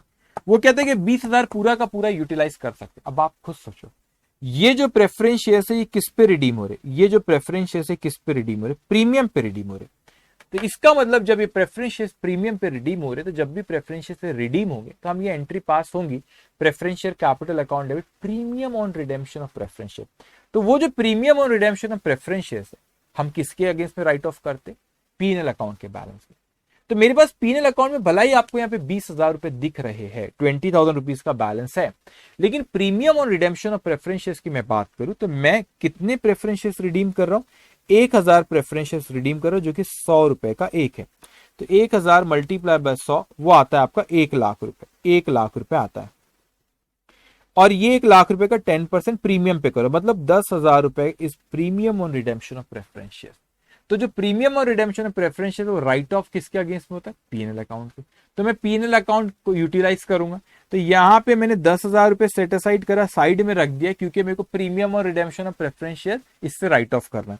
तो बचे कितने 10,000 रुपए, मतलब 60 और 10 70 और 5 75,000 मैं यूटिलाइज कर सकता हूं आउट ऑफ प्रॉफिट। तो इतना फ्री रिजर्व है, तो मैं 75,000 आउट ऑफ प्रॉफिट कर रहा हूं। जो रिडीम कर रहा हूं उसकी फेस वैल्यू 1 लाख है। अगर आउट ऑफ प्रॉफिट 75,000 कर रहा हूं मतलब 25,000 रुपए out of fresh issue of shares कर रहा हूं। सब आप यहां पे देखेंगे, इन्होंने वर्किंग भी करे होंगे। यहाँ पे देखो, number of shares to be issued for redemption of preferentials का कैलकुलेशन कर रहे हैं। तो आप प्रेफरेंशियल्स जो रिडीम करें उसकी फेस वैल्यू कितनी है? 1,00,000। ये 1,00,000 कैसे आया? 1,000 प्रेफरेंस शेयर्स है और एक प्रेफरेंस शेयर्स कितने का? 100 रुपए का। तो ये कितना हो गया? 1,00,000। जनरल रिजर्व में आपका 80,000 है और 20,000 रुपए उसने बोला कि इसको यूटिलाइज नहीं करना, उसका रखना है, तो मैं 60,000 यूटिलाइज कर सकता हूँ। 20,000 रुपए पीएनएल का बैलेंस है, लेकिन 10,000 रुपए सेट असाइड कर, बिकॉज प्रीमियम और रिडेम्पशन ऑफ प्रेफरेंस शेयर वो इसके अगेंस्ट में राइट ऑफ होगा, तो इसमें बैलेंस तो होना चाहिए। तो 10,000 हमने साइड में रखे, तो वो बचा हुआ 10 हम यूटिलाइज कर सकते हैं। इन्वेस्टमेंट अलाउंस रिजर्व में वैसे तो 10 है, लेकिन बोलता है कि 5,000 फ्री नहीं है, मतलब बचा हुआ 5,000 फ्री नहीं है, तो -5 कर, तो ये बचा हुआ 5 फ्री है। तो आप टोटल इसकी करो, 60 + 10 + 5 आता है 75,000। तो मेरे को टोटल यहाँ 1,00,000 रुपए के जो फेस वैल्यू प्रेफरेंशियल्स के रिडीम कर रहा हूं मैं, उसमें से 75,000 out of profit. It means ये balance 25,000 is out of fresh issue of shares. 25,000 रुपए 10 रुपए का एक, तो युवा 2,500 शेयर्स में इश्यू कर रहा हूं। सिंपल क्वेश्चन, बस इतना सा। ओके, ये एग्जाम का क्वेश्चन है, कोई इंस्टीट्यूट के मटेरियल में भी दिया है क्वेश्चन। तो अब देखो एंट्रीज पास करेंगे। तो यहाँ पे हमने एंट्रीज पास करे, bank account debit to equity share capital account. ये कैसा है? ये 2,500 शेयर जो अभी अपन ने देखे 10 रुपए का एक। फिर यहाँ पे आप इसको यूटिलाइज करेंगे, जनरल रिजर्व अकाउंट डेबिट उसका 60, ये पीएनएल नीचे, profit and loss account debit 10, investment allowance reserve 5। ये रिजर्व इसको यूटिलाइज करके बैलेंस को कम कर रहे हैं, तो आपने कम के डिक्रीज जो रिजर्व इनके क्रेडिट बैलेंस होते हैं डिक्रीज करते तो डेबिट करते, तो डेबिट करे। ये कौन से अकाउंट में लेके गए हम? कैपिटल रिडेम्पशन रिजर्व अकाउंट में लेके, सीआरआर अकाउंट क्रिएट हो गया 75। तो यहां पर देखो, ये मैंने 25 ये और एक, ये 25 है और ये 75 है, तो टोटल 1,00,000। तो टोटल 1,00,000 से आपने जो कंपनी से सेक्शन 55 की रिक्वायरमेंट फुलफिल कर दिए, क्योंकि एक से प्रेफरेंस शेयर कैपिटल कम होगा, तो जितने से कैपिटल कम हो रहा है उतने से कैपिटल या सीआरआर आपने वहां पे क्रिएट कर दिए। अब यहाँ पे जब रिडीम कर रहे हो तो डिक्रीज इन कैपिटल ड्यू की एंट्री पास करेंगे, डिक्रीज इन कैपिटल डेबिट। तो redeemable preference share capital account debit. Premium दे रहे हो तो प्रीमियम और redemption of preference share account debit, वो कितना? ये 1,00,000 है, उसका 10%, ये 10,000। किसको देना है? Preference share holder. Increase in liability to preference share holder account. अब प्रेफरेंस शेयर होल्डर को पेमेंट देंगे, तो preference share holder account debited to bank account. अब उसके बाद जो आपका 10,000 रुपए था प्रीमियम और रिडेम्पशन ऑफ प्रेफरेंशियल, वो आपने पीएनएल के अगेंस्ट में राइट ऑफ करे, तो profit and loss account debit to premium on redemption of preferential, तो 10,000 से डेबिट करे और ये इसको राइट ऑफ करे, मतलब पीएनएल अकाउंट के अगेंस्ट में। ओके, अब यहाँ पे उसने एक्सट्रैक्ट पूछा है शेयर कैपिटल। पहले आपके जो क्वेश्चन में 20,000 शेयर्स उसने दिया हुआ equity share capital. Equity share capital कितनी दिया क्वेश्चन में आप यहाँ पे देखोगे, ये 20,000 equity share capital. Preference shares तो रिडीम हो गया करे, तो 20,000 ये इक्विटी शेयर्स है आपके, तो 20,000 इक्विटी शेयर्स है आपके। तो 20,000 प्लस 2,500 आपके ये आपने अभी इक्विटी शेयर्स इशू करे ना, टोटल 22,500 इक्विटी शेयर, 10 रुपए का 2,25,000, तो 2,25,000 ये। अब प्रेफरेंस शेयर्स इसलिए नहीं आया क्योंकि रिडीम हो गया, वो खत्म हो गया। अब रिजर्व जो जनरल रिजर्व 20 क्यों 80,000 रुपए था, अभी 60 आपने यूटिलाइज करे ना, तो ये 20 बचा। Security premium as it is question में ये 2,000 वो वैसा ही है। कैपिटल रिडेम्पशन रिजर्व अभी आपने क्रिएट करे 75 से, और इन्वेस्टमेंट अलाउंस रिजर्व जो 5 बचा हुआ है। पीएनएल का खत्म हो गया, 20 थे, 10 वो सीआरआर के लिए यूटिलाइज करे और 10 यहाँ पे ऊपर में भी प्रीमियम और रिडेम्पशन ऑफ प्रेफरेंशियल।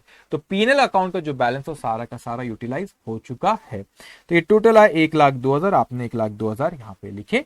कैश का बैलेंस 98 आपको दिया, जब आपने फ्रेश इश्यू ऑफ शेयर्स करे तो 25,000 रुपए आए आपके पास, तो वो प्लस करे। प्रेफरेंस शेयर होल्डर को आपने 1,10,000 दी, 1,00,000 तो फेस वैल्यू का था और 10,000 रुपए प्रीमियम के, तो टोटल आपने 1,10,000 दी, तो माइनस करे तो ये आ गया आपका 13,000। सो ये आपका ऐसा एग्जामिनेशन में भी क्वेश्चन आया और आरटीपी इंस्टीट्यूट के मटेरियल में भी ऐसा क्वेश्चन दिया हुआ है। तो बहुत सिंपल है, आप हमेशा क्रॉस चेक करना जितने से कैपिटल आए उतने से क्या नया कैपिटल और सीआरआर क्रिएट हुआ है क्या। तो आप यहाँ पे देखोगे तो यहाँ पे कैपिटल मेरा 1,00,000 रुपए से कम हुआ, 1,00,000 रुपए से कम हुआ, तो आप यहाँ देखोगे 25,000 से नया और 75,000 का सीआरआर। बड़ा सिंपल होता है, तो आपने उसका उतने से क्रिएट होना चाहिए। तो ये था हमारा क्वेश्चन नंबर 2। अब हम आते हैं क्वेश्चन नंबर 3 पे, ध्यान से मेरी बात सुनते जाएंगे। The books of Arpit limited shows the following balances as on 31st of December 2019। 6 lakh equity share of ₹10 each fully paid up. 6 lakh equity share है, 10 रुपए का एक, तो वो कितना हो गया 60 lakh rupees. 30,000 10% preference share of ₹100 each, ₹80 paid up. मैंने आपको कहा था वही प्रेफरेंस शेयर्स रिडीम हो सकते हैं जो कि कौन से फुल्ली पेड अप होना चाहिए। सो प्रेफरेंस शेयर्स वही रिडीम होंगे जो फुल्ली पेड अप। लेकिन यहां पर अगर आप देखो तो प्रेफरेंस शेयर्स ये कितने का है, ₹100 का, और पेड अप कितना 80, तो इसको फुल्ली पेड अप करना पड़ेगा तो ही ये रिडीम हो पाएगा।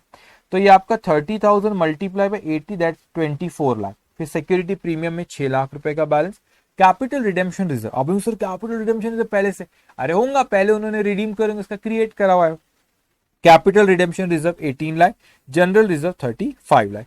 तो फ्री रिजर्व तो ये एक ही दिख रहा है अपने को यहाँ पे 35 लाख का। Under the terms of issue the preference share are redeem on 31 March 20, एक second, 31 of March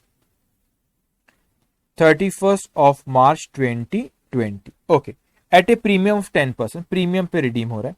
In order to finance the redemption, the board of directors decided to make a fresh issue of 1,50,000 equity shares of ₹10 each at a premium of 20%. अभी क्या हो रहा है कि वो redeem करना है, उसको 31 मार्च 2020 को प्रेफरेंस शेयर्स रिडीम कर रहे हैं, तो पार्टली पेड अप है पहले, तो उसको इंप्लाइड है कि उसको फुल्ली पेड अप करना पड़ेगा, ओपन कर लेंगे। लेकिन जब ये रिडीम कर रहे हैं फुल्ली पेड अप करे बाद, जब हम उसको रिडीम करेंगे तो वो कहता है कि उन्होंने फ्रेश इश्यू ऑफ शेयर्स करे। कितने फ्रेश इश्यू ऑफ शेयर्स करे, 1,50,000। लेकिन 1,50,000 फ्रेश इशू ऑफ शेयर्स, लेकिन उसकी फेस वैल्यू 10 है, और वो आप फ्रेश इशू भी मार्केट में प्रीमियम पे कर रहे, तो ₹10 फेस वैल्यू, प्रीमियम ₹2, ₹12 है। ये चीज यहां पे बैठा लो, कैपिटल का रिप्लेसमेंट कैपिटल। तो प्रीमियम में आप fresh issue of shares market में कर सकते हो, लेकिन वो कैपिटल प्रीमियम वाला अमाउंट कैपिटल का रिप्लेसमेंट कैपिटल नहीं है, वो तो सिक्योरिटी प्रीमियम अकाउंट में जाएगा। फिर कहता है ₹2 being payable on application and ₹7 including premium on allotment and the balance of 1 जनवरी 2021। अब क्या हुआ यहाँ पे कि वो कहते हैं कि ₹2 आपने एप्लीकेशन के वक्त पे करना है और ₹7 अलॉटमेंट के वक्त इंक्लूडिंग प्रीमियम, जो कि 1 जनवरी 2021 को पे कर दिया गया। The issue was fully subscribed, allotment made on 1st March and the money due on allotment was received। अच्छा, 20 मार्च तक पूरा पैसा भी आ गया। तो यहाँ पे जो 20 मार्च आ रहा है आपका, 20 मार्च 2020, यहाँ पे आपको एप्लीकेशन का ₹2 और अलॉटमेंट का ₹7 इंक्लूडिंग प्रीमियम। तो अलॉटमेंट पे फेस वैल्यू 5 और ये ₹2 प्रीमियम का, तो टोटल आपको फेस वैल्यू 7 आया और प्रीमियम का 2 और ये टोटल ₹9। अब मेरे को एक बात बताओ बेटा, कैपिटल का रिप्लेसमेंट क्या होना चाहिए, कैपिटल ही होना। ये प्रीमियम अलॉटमेंट पे आपको ना इस पे 2 आया और ये 7, टोटल 9। लेकिन ये जो अमाउंट है ये फेस वैल्यू वाली मैंने लिखा, जिसको भी हाईलाइट किया, एप्लीकेशन पे 2, अलॉटमेंट पे फेस वैल्यू का अमाउंट ₹5, ठीक है। तो टोटल हमको ₹7 आया जो फेस वैल्यू का, प्रीमियम का 2, लेकिन कैपिटल का रिप्लेसमेंट तो वो फेस वैल्यू अमाउंट ही करेगा ना, ठीक है। अब उसके बाद वो कहते हैं कि the preference shares will redeem after fulfilling the necessary conditions of section 55 of the companies act 2013। अब यू आर रिक्वायर्ड टू, एक और चीज, अभी ये क्या कह रहा है कि ये चीज ख्याल रखना, एप्लीकेशन पे ₹2 और अलॉटमेंट पे 2, ये आपको 20 मार्च तक ये पैसा आ गया। लेकिन जो बैलेंस अमाउंट है, ये जो बैलेंस अमाउंट है, बैलेंस बोलता है कि 1 जनवरी 2021, मतलब यहां पे 1 जनवरी 2021 को बैलेंस अमाउंट आएगा। तो रिडेम्पशन कहां हो रहा है, रिडेम्पशन हो रहा है 31 मार्च 2020 को। तो उसके पहले कैपिटल का रिप्लेसमेंट कैपिटल सिर्फ ये ₹2 और ये ₹5 नहीं किए ना। आप बोलेंगे सर नहीं बैलेंस यहां पे, अरे बैलेंस मैं क्या करूं, जब मैं यहाँ पे रिडीम कर रहा हूं उस तारीख तक की पोजीशन बताओ ना मेरे को। तो रिडेम्पशन के पहले सिर्फ एप्लीकेशन और अलॉटमेंट का ही पैसा आया, तो एप्लीकेशन की फेस वैल्यू 2, अलॉटमेंट की 5 है फेस वैल्यू, ₹2 वो प्रीमियम का है। तो मेरा फेस वैल्यू जो मेरे को रिडेम्पशन और प्रेफरेंसेस के पहले ही वो 2 और ये 5 यही आई ना। तो कैपिटल का रिप्लेसमेंट कैपिटल 2 और 5 ही करे, बचा हुआ फिर वो क्या करेंगे, आउट ऑफ प्रॉफिट होगा। तो अपन देखेंगे कैसे, मैं आपको अभी इसकी बता दूं। देखो, तो आपने कितने शेयर्स इश्यू करे, 1,50,000। तो 1,50,000 शेयर्स आपने इश्यू करे और ₹7 फेस वैल्यू, 2 और ये 5, तो 1,50,000 मल्टीप्लाई बाय 7, ये आता है आपका 10,50,000, जो कि कैपिटल का रिप्लेसमेंट कैपिटल करेगा out of fresh issue share. बोलेंगे सर ये ₹2 भी तो आए अलॉटमेंट पे, अरे वो प्रीमियम का पैसा है, वो प्रीमियम का है, वो एंट्री पास करूंगा ना, मगर कैपिटल का रिप्लेसमेंट कैपिटल नहीं हुआ। वो क्या शेयर कैपिटल अकाउंट में जाता है कि प्रीमियम, वो तो सिक्योरिटी प्रीमियम में जाता है, तो रिप्लेसमेंट किया क्या, नहीं। अब आप जो प्रेफरेंसेस रिडीम कर रहे हो वो कितने, प्रेफरेंसेस जो रिडीम कर रहे हो वो आपके 3, अपन उसको फुल्ली पेड अप करेंगे, डोंट वरी, 30,000 है और उसकी फेस वैल्यू ₹100। तो फिर प्रीमियम पे भलाई रिडीम कर रहे, लेकिन प्रीमियम और रिडेम्पशन ऑफ प्रेफरेंसेस में जाएगा वो प्रीमियम का अमाउंट, कैपिटल में तो 100 रुपये ही आएगा, तो ये 30,000 मल्टीप्लाई बाय 100, तो 30,000 मल्टीप्लाई बाय 100 मैं करूं तो वो आता है 30 लाख रुपए। लेकिन 30 लाख में से 10,50,000 ही out of fresh issue of shares हो रहा है, तो मेरा कैपिटल 30 लाख रुपए से कैंसिल हो रहा है, लेकिन नया कैपिटल उसके बदले में जो क्रिएट हो रहा है 10,50,000 का ही हो रहा है, तो बचा हुआ 19,50,000 will be out of fresh, out of profit, that will be transfer to CRR. तो आप इस क्वेश्चन में अगर देखोगे तो सीआरआर की एंट्री कहीं पे होंगी 19,50,000 की, ये रही सीआरआर की एंट्री 19,50,000 रुपए की। इस तरीके से कैलकुलेशन होता है। तो आप ये देखो पहले कि अपने को क्या दिया, उसने ये बताया कि out of fresh issue of shares कितना है, तो आपने face value of preference shares to be redeem minus face value of fresh issue of shares, the balance will be out of profit, it means that much should be transfer to CRR account. Okay, अब अपन इसके entries करते हैं, तो बड़ी simple है यहाँ पे एंट्रीज। सबसे पहले आपको फुल्ली पेड अप करना पड़ेगा, तो वो 100 में से 80 पेड अप है, तो फाइनल कॉल ड्यू है, तो equity preference share final call account debit to preference share capital. ये अमाउंट कैसे है आपका 6 लाख रुपए, 30,000 शेयर्स मल्टीप्लाई बाय 20 रुपए, तो 30 क्योंकि 100 में से 80 पेड अप है, 30,000 मल्टीप्लाई बाय 20, तो ये कितना आया आपका 6 लाख रुपए। अब उसके बाद आपने फाइनल कॉल का पैसा bank account debit to preference share final call account, उसके बाद आपने जो नए शेयर्स जो इश्यू करे 1,50,000 उसका एप्लीकेशन का पैसा है, तो bank account debit to equity share application, ये कितना 1,50,000 मल्टीप्लाई बाय 2। उसके बाद यहाँ पे उसको आपने एप्लीकेशन का अलॉटमेंट ट्रांसफर करे, अलॉटमेंट के पहले एप्लीकेशन के बैलेंस को शेयर अलॉटमेंट शेयर कैपिटल में ट्रांसफर करते, तो share application account debit to equity share capital account वही 3 लाख रुपए। उसके बाद अलॉटमेंट ड्यू होगा, तो शेयर अलॉटमेंट अकाउंट डेबिट कितने से ड्यू होगा 1,50,000 रुपए मल्टीप्लाई बाय 7, तो वो 10,50,000 होगा ना, होगा कि नहीं होगा 10,50,000। अब फेस वैल्यू इसमें से कितनी 1,50,000 मल्टीप्लाई बाय 5 रुपए, तो वो आपका फेस वैल्यू 7,50,000 और वो 2 रुपए security premium, 1,50,000 multiply by 2 security premium 3 lakh. अब आप खुद देखो कैपिटल का रिप्लेसमेंट कैपिटल कितना हो रहा है, क्योंकि आपने यहाँ पे for the purpose of redemption of preference shares आपने ये कैपिटल 7,50,000 से यहाँ पर आपका ये आया ये, और ये 3 लाख रुपए से, तो ये 3 लाख और ये 7,50,000, 10,50,000 से तो कैपिटल बढ़ रहा है।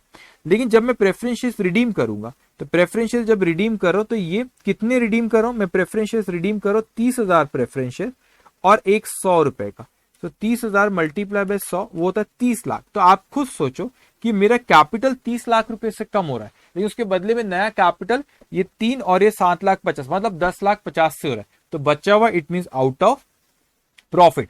So 30 lakhs minus 11 lakh, 30 lakhs minus 10 lakh 50, that 19,50,000 will be out of profit that should be transferred to CRR. अपन एंट्री देखेंगे उस पर। अब मैंने अलॉटमेंट का पैसा है bank account debit 10,50,000 to equity share allotment account 10,50,000।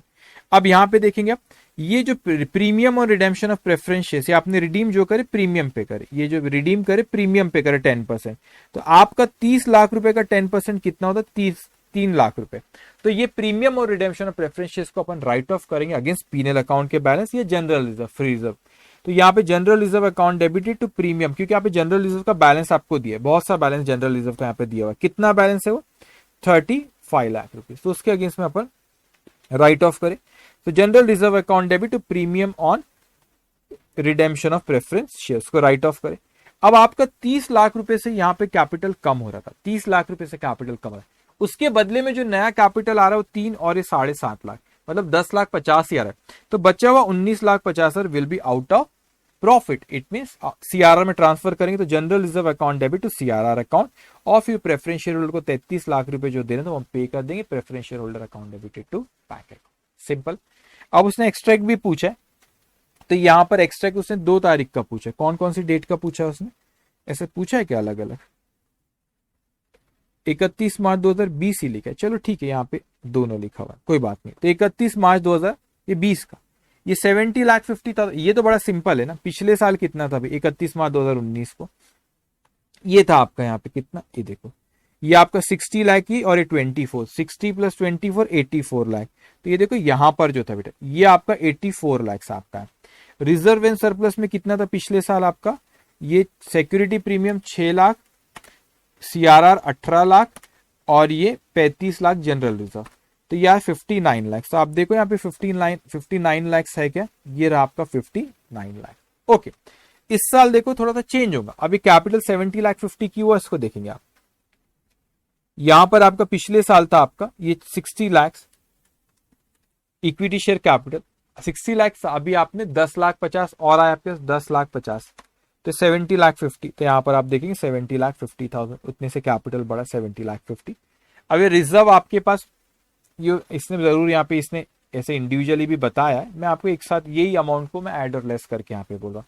अगर आप देखो कैपिटल रिडेम्पशन रिजर्व पहले था आपका, यहाँ पे देखो कैपिटल, ये आपका सिक्योरिटी प्रीमियम है 6 लाख रुपए, वह एज इट इज है 6 लाख। तो आप यहाँ पे देखो, यहाँ पे उसने 6 लाख रुपए लिखा होगा, नहीं एक second,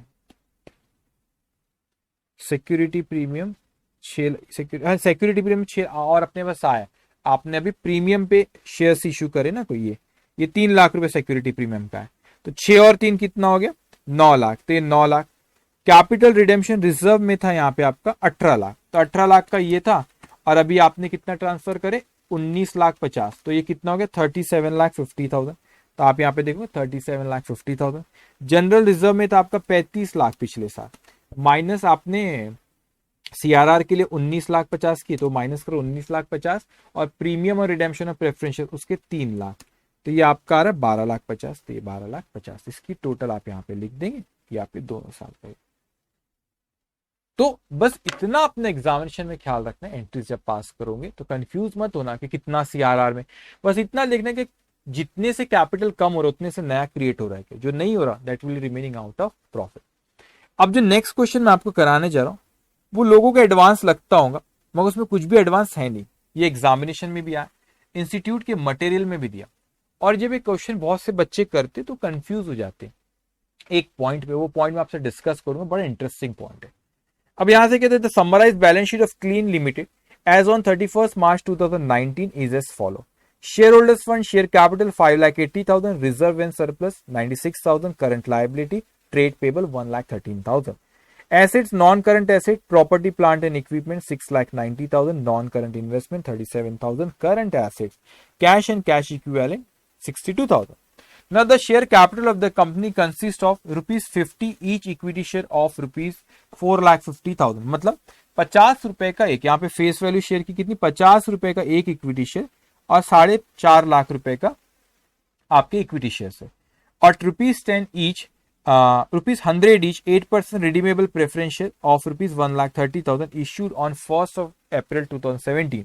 Reserve and surplus comprises statement of profit and loss only. तो जो आपको रिजर्व एंड सरप्लस का बैलेंस वहां पे दिया है वो किस चीज का दिया, वो आपको दिया उसने वहां पे P&L का बैलेंस है, मतलब फ्री रिजर्व है।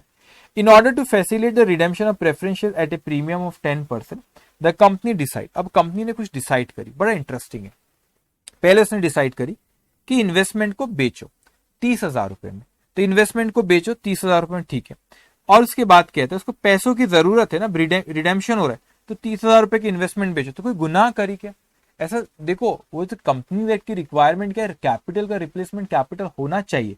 तो कंपनीज एक्ट की रिक्वायरमेंट है कि कैपिटल का रिप्लेसमेंट कैपिटल होना चाहिए, लेकिन वो क्या है कि भाई आपका यहां पे फंड कहीं से भी लाओ, आप इन्वेस्टमेंट बेचो, डिबेंचर इश्यू करो, जो लोन लो, जो करना है करो, उससे मतलब नहीं है कंपनीज एक्ट को। वो कहता है कि कैपिटल का रिप्लेसमेंट कैपिटल होना चाहिए। इसे फंड कहां से अरेंज किया, इसने फंड अरेंज करा यहाँ पे 30,000 रुपए इन्वेस्टमेंट 30,000 में बेचा, to finance part of the redemption from companies fund subject to leaving a bank balance of rupees 24,000। उसने कहा तो जो अपने पास फंड कंपनी में जो बैंक में अकाउंट है उसको भी यूटिलाइज कर लो, बस 24,000 रुपए उसमें रखे रहने देना, तो बच्चा वो आप यूटिलाइज कर लो, बोलता है ठीक है। To issue minimum equity share of rupees 50 each at a premium of rupees 10 per share to raise the balance of fund. बोलता है बचे हुए पैसे के लिए आपने मार्केट में शेयर्स इशू कर दो, जितने भी पैसे लग रहे हैं मार्केट में शेयर्स इशू कर दो, 50 रुपए का एक 10 रुपए प्रीमियम पे। अब उसने पूछा जर्नल एंट्रीज पास करो, तो पहले तो अपन ये देखते हैं कि यहां पर कितने शेयर्स इशू कर रहा है, ध्यान से समझेंगे कितने नंबर ऑफ आपके प्रेफरेंस शेयर्स, कितने प्रेफरेंस शेयर्स आपके 1,30,000 रुपए के। अब इसको समझेंगे अच्छे से, और ये सबसे इंटरेस्टिंग पॉइंट है। एंट्रीज ये सब सिंपल है, उसमें कुछ इतना खास नहीं, ये इंपॉर्टेंट है जो आपके सामने जो स्क्रीन पे स्लाइड है, ध्यान से। प्रेफरेंस शेयर कैपिटल कितने का 1,30,000। ये तो आपको समझाऊंगा, इसमें कुछ भी नहीं। 1,30,000 रुपए का प्रेफरेंस शेयर कैपिटल, वो 10% प्रीमियम पे कर रहा है रिडीम, तो 13,000 रुपए का प्रीमियम, मतलब टोटल मेरे को जो कैश की रिक्वायरमेंट है पेमेंट के लिए वो कितनी है? 1,43,000। सिंपल है ना, 1,30,000 के प्रेफरेंस शेयर की फेस वैल्यू, 10% प्रीमियम 13, तो टोटल मेरे को कैश की जरूरत है 1,43,000। मैं अरेंज कैसे कर रहा हूं? 1,43,000 अरेंज करना है, प्रेफरेंस शेयर होल्डर को देना है, तो 30,000 रुपए के तो इन्वेस्टमेंट ही बेच दूंगा। 30,000 रुपए के क्या करूंगा? इन्वेस्टमेंट बेचूंगा। 30,000 रुपए में इन्वेस्टमेंट बेचूंगा, तो 1,43,000 में 30,000 रुपए वहां से अरेंज हो जाएगा। अब बैंक का बैलेंस मेरे को क्वेश्चन में 62,000 दिया। क्वेश्चन में बैंक का जो बैलेंस दिया वो देखो 62,000 रुपीज दिया, लेकिन क्वेश्चन में कहा कि उसने 62,000 में 24,000 रुपए बचा के रखा, तो मैंने 24 को माइनस किया, बचा हुआ 38,000। इट मीन मैं यूटिलाइज कर सकता हूं वो फंड रिडेम्पशन के वक्त, प्रेफरेंस शेयर होल्डर को पेमेंट देने के लिए। तो टोटल मेरे को देना 143 था। मैंने 30,000 इन्वेस्टमेंट बेच के फंड अरेंज करा, और मैंने 38,000 कंपनी में जो फंड रखा था उसको। अभी भी मेरे को 75,000 रुपीज कम जा रहे हैं, ठीक है। मैं अभी किसकी बात कर रहा हूँ? फंड अरेंज करने की। ये चीज मेरे वर्डिंग्स पे ध्यान सुना, मैं अभी किसकी बात कर रहा हूँ? फंड अरेंज करने की। तो मेरे को और 75,000 रुपीज का फंड अरेंज करना है। तो कंपनी ने बोला कि शेयर्स इश्यू कर दो, 50 रुपए की फेस वैल्यू, और आप 60 रुपए में, 10 रुपए प्रीमियम, 60 रुपए में इश्यू करो। तो जैसे ही मैंने स्क्रीन पे ध्यान से 75,000 रुपीज की ये मेरे को जरूरत है पैसों की, मैंने जैसे ही यहाँ डिवाइडेड बाय 60 किया, हड़कम बच्चे बोले सर आपने तो यहाँ पे 60 कर दिया, 10 रुपए तो प्रीमियम का है ना, तो यहाँ पे ये 62,500 और ये आपको 75,000 रुपीज की जरूरत है, लेकिन प्रीमियम का यूटिलाइज नहीं कर सकते ना। अरे भाई यही तो खेल है, प्रीमियम का पैसा यूटिलाइज करने में कोई दिक्कत नहीं है। प्रीमियम का पैसा यूटिलाइज करो, डिबेंचर का पैसा यूटिलाइज करो, लोन का पैसा यूटिलाइज करो, कंपनी में पैसा रखा यूटिलाइज करो, इन्वेस्टमेंट बेचो यूटिलाइज करो, प्रॉपर्टी प्लांट एंड इक्विपमेंट बेचो यूटिलाइज करो, कोई रिस्ट्रिक्शन नहीं। बस रिस्ट्रिक्शन ये कि जितने से कैपिटल कम होगा उतने से कैपिटल क्रिएट होना चाहिए, और नहीं हुआ तो बचा हुआ सीआरआर से। ये वर्किंग नोट नंबर 1 में मैं ये बात ही नहीं कर रहा हूं कि कैपिटल का रिप्लेसमेंट कैपिटल कितना है। मैं तो वर्किंग नोट नंबर 1 जो आपके स्क्रीन पे वहां पे ये बात कर रहा हूं कि फंड मेरे को कहां से अरेंज करना है। तो मेरे को उसने क्वेश्चन में कहा कि आप इन्वेस्टमेंट बेच के फंड अरेंज करो, आप बैंक में जो कंपनी के बैंक अकाउंट में जो रखा 24,000 छोड़ के बचा हुआ कर लो, और जो बचा हुआ पैसा लग रहा है उसके लिए आप शेयर्स इश्यू करो टू रेज क्या? फंड रेज करने के लिए। तो फंड रेज के लिए मैं सिक्योरिटी प्रीमियम भी यूटिलाइज कर सकता हूं, कोई उसकी रिस्ट्रिक्शन नहीं। और वर्किंग नोट नंबर 1 में मैं ये बात ही नहीं कर रहा हूं कि कैपिटल का replacement capital out of fresh issue share, ये बात ही नहीं करो। मैं वर्किंग नोट नंबर 1 में बात करूं कि मैं फंड कहां से अरेंज करूं, और फंड में कोई रिस्ट्रिक्शन नहीं है। मेरे को टोटल 1,43,000 की जरूरत थी, उसमें से मैंने 30,000 मैंने इन्वेस्टमेंट बेच के अरेंज किया, 38 कंपनी का फंड मैंने लिया, और बचे हुए पैसों के लिए मैंने शेयर्स इश्यू करा।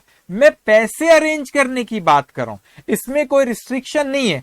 तो ये 75,000 जो रुपए मेरे को लग रहे थे, मैंने 60 रुपए का शेयर्स इश्यू करा, तो यहां पे 62,500 फेस वैल्यू आई, क्योंकि ये आपका 75,000 रुपीज है, divide by 60, that come 1250 share. तो अभी देखो इसकी एंट्री पास करके मैं आपको बताता हूं, इसकी एंट्री क्या पास हो रही। मैं एंट्री पास कर रहा हूं, bank account debit 75,000 to equity share capital 1250 multiply by 50, 1250 multiply by 50, that's come 62,500 to security premium account. Security premium account वो कितना आएगा आपका? 1250 मल्टीप्लाई बाय 10, ये आ रहा है 12,500। मैं बच्चों इसकी बात कर रहा हूं, मैं यहां पे ये बात ही नहीं कर रहा हूं कि कैपिटल का रिप्लेसमेंट कैपिटल कितना हुआ। ये वर्किंग नोट नंबर 1 इस चीज की बनी कि फंड कहां से अरेंज हो रहा है। तो फंड ये आप बोलेंगे सर ये बैंक में 75,000 में तो सिक्योरिटी प्रीमियम का पैसा आने दो, कोई तकलीफ नहीं, फंड कहीं से भी अरेंज हो सकता, उसमें दिक्कत नहीं है। अब ये वर्किंग नोट नंबर 1 उसकी है ही नहीं कि कैपिटल का रिप्लेसमेंट कैपिटल कितना हो रहा है। वर्किंग नोट नंबर 1 है फंड कहां से अरेंज हो रहा है। तो यहां पे कंफ्यूज नहीं होना, ये एग्जामिनेशन में भी क्वेश्चन है, सीएनसी के मटेरियल में भी दिया। अब नीचे आप देखेंगे, नीचे जो वर्किंग नंबर 2 है, यहां पे देखो जो आप रिडीम करे प्रेफरेंस शेयर्स, वो आपके ये 1,30,000 रुपए जो प्रेफरेंस शेयर्स रिडीम करो उसकी फेस वैल्यू कितनी 1,30,000 और जो आप नए मार्केट में शेयर्स इश्यू करें एक्सक्लूडिंग प्रीमियम ये रहा 62,500 तो यहां पे 1,30,000 में से कैपिटल का रिप्लेसमेंट 62,500 है और बचा हुआ 67,500 this is out of profit तो मैं जनरल रिजर्व या कोई भी फ्री रिजर्व से 67,500 ट्रांसफर करूंगा तो वर्किंग नोट नंबर 1 क्या इसकी है कि कैपिटल रिप्लेसमेंट कैपिटल कितना नहीं वो तो हम फंड कहां से अरेंज करेंगे उसकी बात चल रही हो तो वो कहीं से भी कर सकते इसलिए वहां पे प्रीमियम का भी पैसा है कोई दिक्कत नहीं ये है वर्किंग जो आप हमेशा भी पिछले क्वेश्चन में डिस्कस करें कि फेस वैल्यू जो प्रेफर इतने से कैपिटल कम हो रहा है 1,30,000 से नया कैपिटल 62,500 से आ रहा है ये जो यहां 62,500 से नया कैपिटल आ रहा है और ये बचा हुआ 67,500 that will be out of profit ये था एक अच्छा क्वेश्चन तो ये वो आउट ऑफ प्रॉफिट तो इसकी एंट्रीज पास करना है